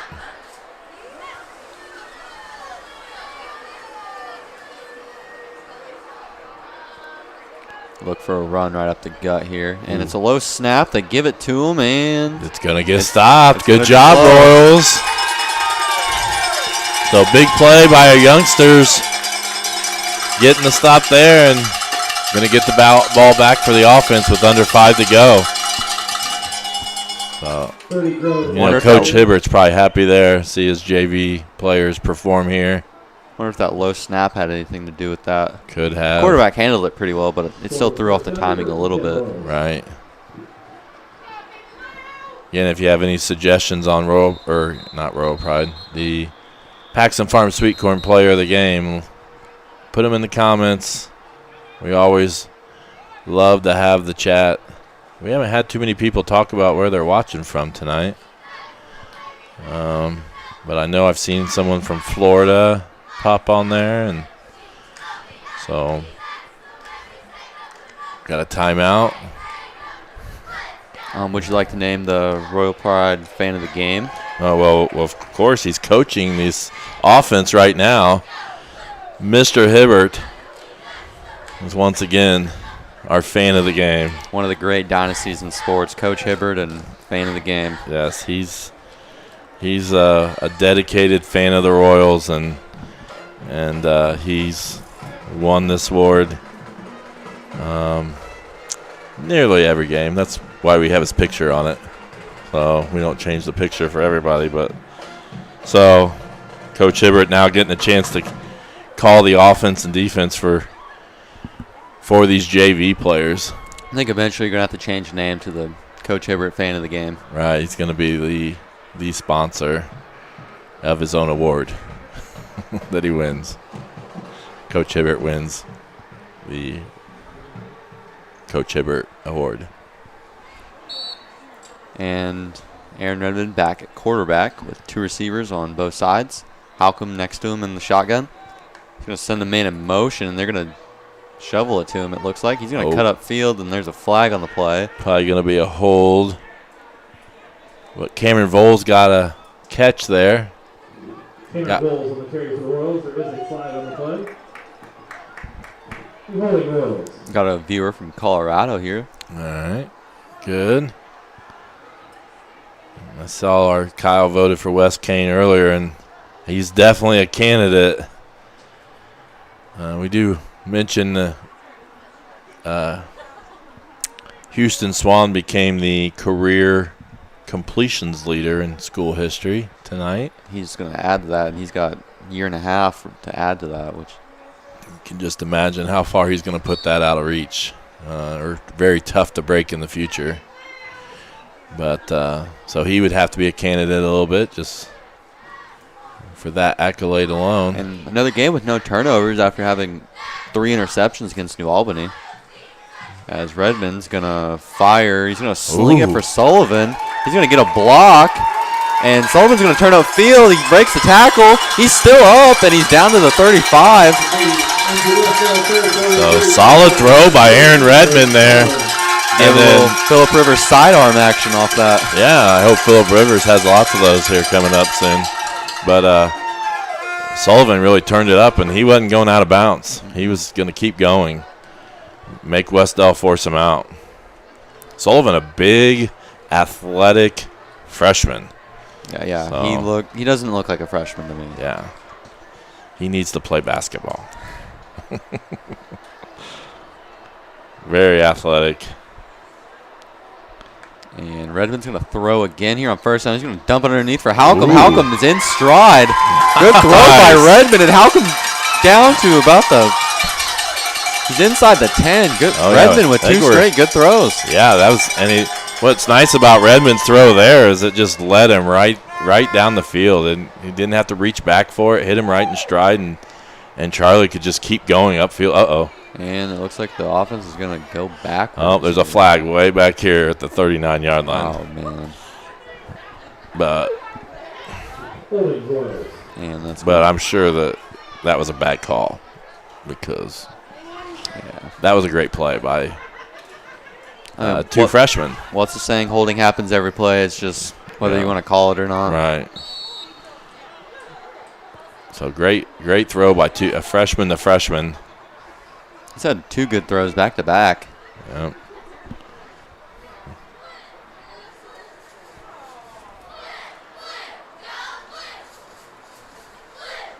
Redmond on a 1st and long here. He's going to hand it to Halcomb. And he's going to have room up the middle, and he's going to get to about the 40, getting almost the penalty yardage back. All right. Good run there. As we're about to hit the 1 minute mark here. And you almost wonder, if they're just playing the pass. Yeah. We throw it a lot, and here comes a sub. That is number 16 onto the field. That is Carter Wickert as Halcomb checks out. So Halcomb's been impressive here in this fourth quarter. We now have, 40 seconds. This could probably be the last play potentially here. As Eastern will advance to 2-1 on the season. Wes-Del will fall to 1-2. Carter's going to get the carry right up the middle. And he's going to get to about the 35-yard line, and that should do it here in Charlottesville. I think that's going to make the clock run out. I don't think either team's calling a timeout. So we're going to be done early tonight. So after last week being out till 11, whatever, we're going to be over here at 9 something. So that's going to be a final score here as the clock finally ticks down to 0, 49-16. The Royals are going to take a 1-0 lead in the conference and are now the conference leaders. So in this first game, I haven't seen a Centerville Shenandoah score, but that's the only other conference game going on tonight. Want to thank Turner. I know we still got to do player of the game yet, but I want to thank Turner for, again, doing a nice job with the announcing. And thanks for having me. I enjoyed it. That's and then also a great job with the interview. We'll throw some replays on there. I know we lost our graphic, or our camera got shut off. So hopefully it's a good replay. We need to come up with a player of the game. I think Wes Kane, in the limited action that the starters got, I think Wes Kane played pretty well. Him and Houston really stood out to me. Right. Wes Kane was one. And I think I'm trying to get the graphics correct here. I think I'm kind of in the same boat here with Wes. I don't know if it'd be a lucky guess if I actually found that specific replay of his interception. But Wes Kane, I believe, is going to be our Paxton Farms Sweet Corn player of the game this evening. He had an interception. He had some good defensive plays, tackles for loss. Get that off. And really, he had some. He's had a few good games. He's probably been one of the names. Him and Kane Sotelo and Caden Sotelo have been kind of the defensive players we've talked about the most this season so far. We'll talk a little bit about next week. Next week we travel to Heritage Christian. They are a top 5 team in 2A, so it's going to be I'd call our second challenge. New Albany was definitely a challenge in the top matchup in 2A. So, and they're a sectional opponent. They're the team that's knocked us out of the sectional 2 years in a row. And so that the Royals are wanting to perform good there. We are not going to be streaming that game. Most likely it'd be a surprise, actually, if we did. But it should be streamed on IndianaSRN.com. I checked it out yesterday, and they are – sometimes they just do audio, radio, and sometimes they do video. And I believe they're planning on doing video. So check them out, and you'll be able to watch the Royals at Heritage Christian. The next game, I believe, is Knightstown, and that one is still up in the air on if we'll be able to stream that. Got any final thoughts here as we wrap up? It's a good bounce-back win for the Royals, and I look for the Heritage Christian game to be a really good one. Right. So it's could be a sectional championship preview type of a game as the Royals continue to get better game after game. So thank you for joining us tonight, and we will see you next time. Good night.